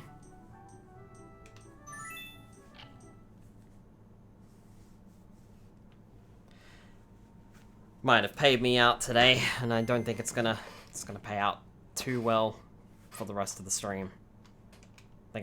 I think it's paid me out its max amount for tonight's stream.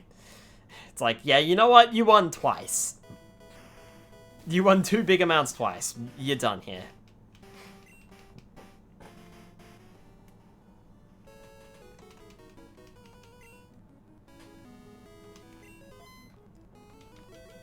One, 2, 3, 4. Step out. Step in.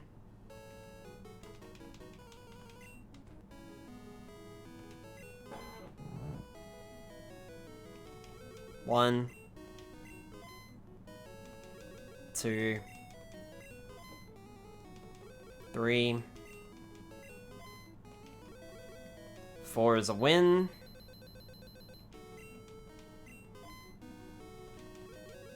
5 is not a win.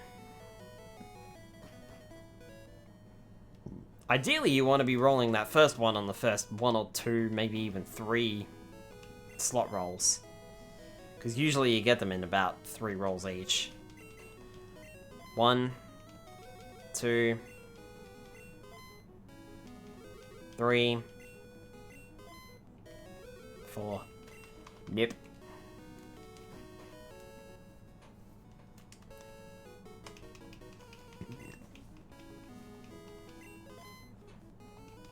One,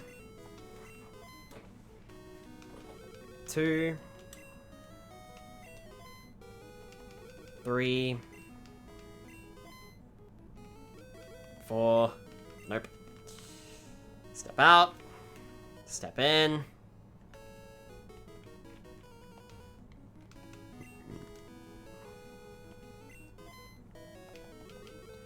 One is a win. 2, 3, 4, 5, no win. No win, step out, step in. Play again. 1, 2, 3, 4 is a win.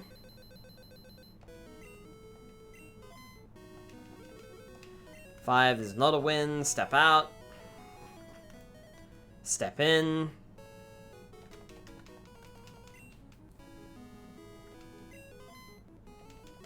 1, 2, 3,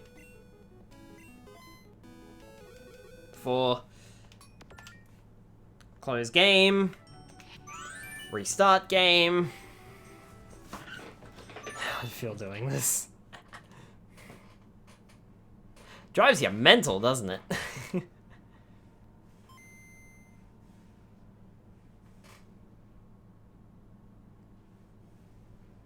I also just noticed that the screen is wrong.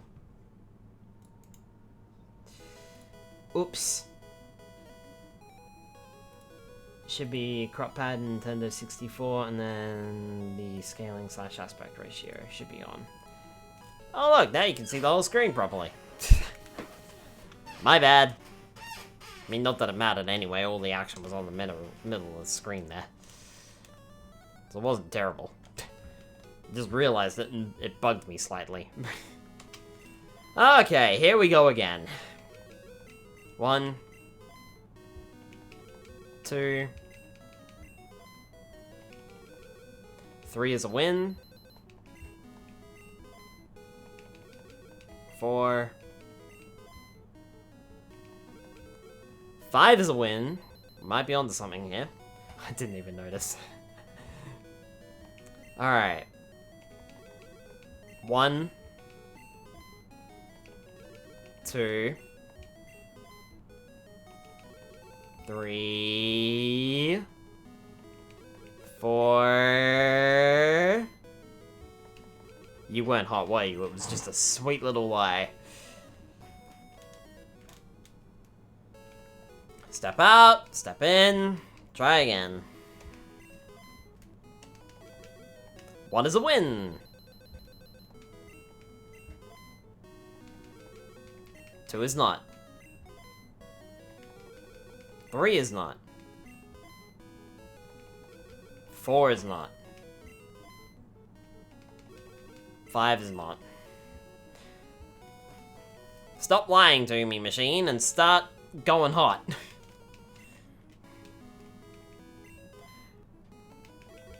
One is a win. Don't toy with me. 2. 3. 4. 5. 1. 2. 3. 4.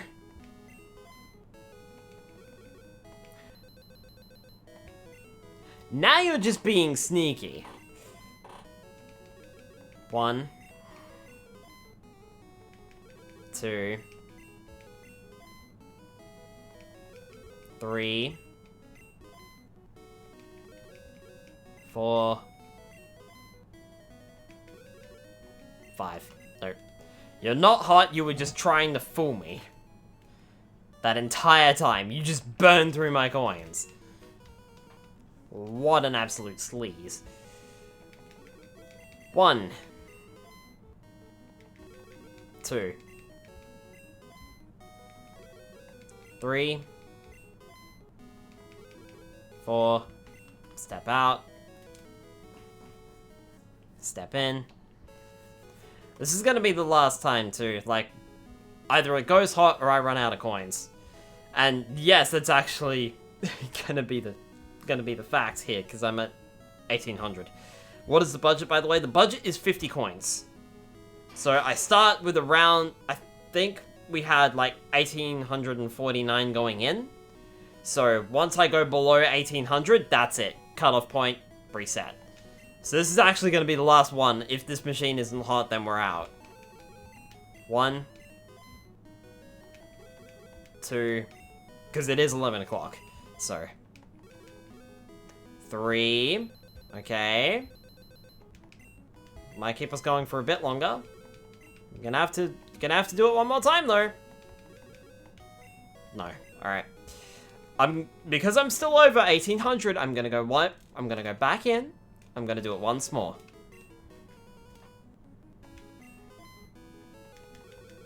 1. 2. 3. You're not hot, are you? I didn't think so. I didn't think so. Okay, well, we're out. Now, what I am going to do is I'm going to restart the Game Boy Tower, and I'm going to go back, and I'm going to save in the Pokemon Center, because I know for a fact that we're standing outside the Celadon Game Corner. So, we'll go back, stand inside the Pokemon Center, and then we'll call it a stream there.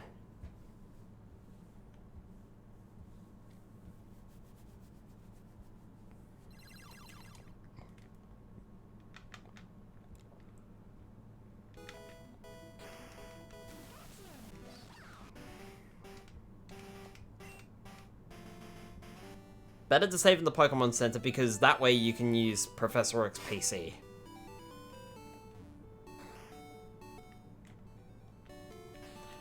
As well as all of the other functions in the lab. You can't use them if you don't save in the Pokemon Center. Alright, well, bit of a shame about the slots there, but never mind.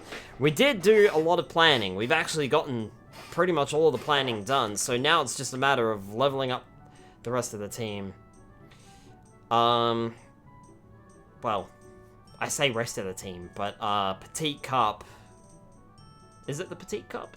Yeah, it's the Petit Cup that I've got to level up my Pokemon for. So we'll do that next week, and then, again, we'll do more gambling, I suppose, because that's just gonna be a continuous problem. I just got here. Sorry, it is 11 o'clock, and I need to go to bed. I've got work in the morning. Dagon wants to see more of my content. When will the next stream be? So next stream will be Monday night next week.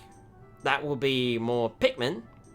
I am, again, not sure if we'll be finishing the game, but we'll certainly be making a good headway into it, at least, because we made good headway into it on Monday night this week.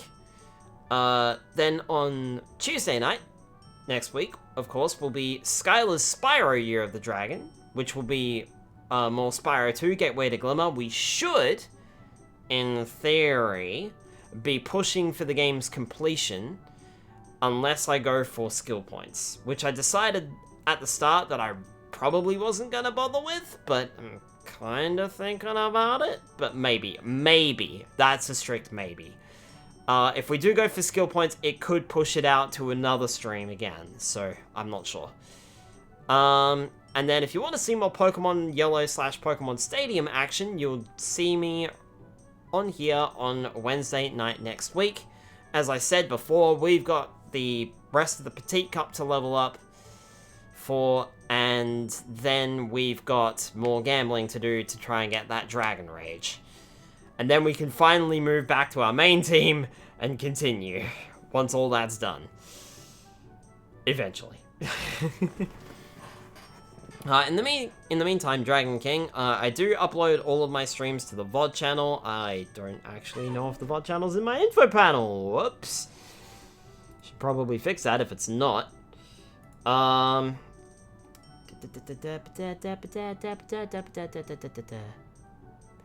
yeah, the VOD channel's up there on the info panels, just under my link section. So if you want to see more of my other stuff, that's where you can find me. I upload all of the VODs pretty much as soon as I can. As soon as I can, it's more like as soon as I remember to. So yeah. Stay tuned over there, subscribe to that if you want to see the VOD channel. I post very, very, very extremely irregularly onto my main YouTube channel as well, so look out for that one. Anyway, we should go and find someone to raid. Where are we going? Ooh, okay, I know where we're going. That was immediate, man. That was fucking immediate. We're going to Deshex. They're playing more Mario 64. I was enjoying this so much, we're going back over there. Let's go. Alright, have a good night, folks. I'll see you on Monday night for more Pikmin, and on Wednesday night if you want to watch more Pokemon. Good night, everybody.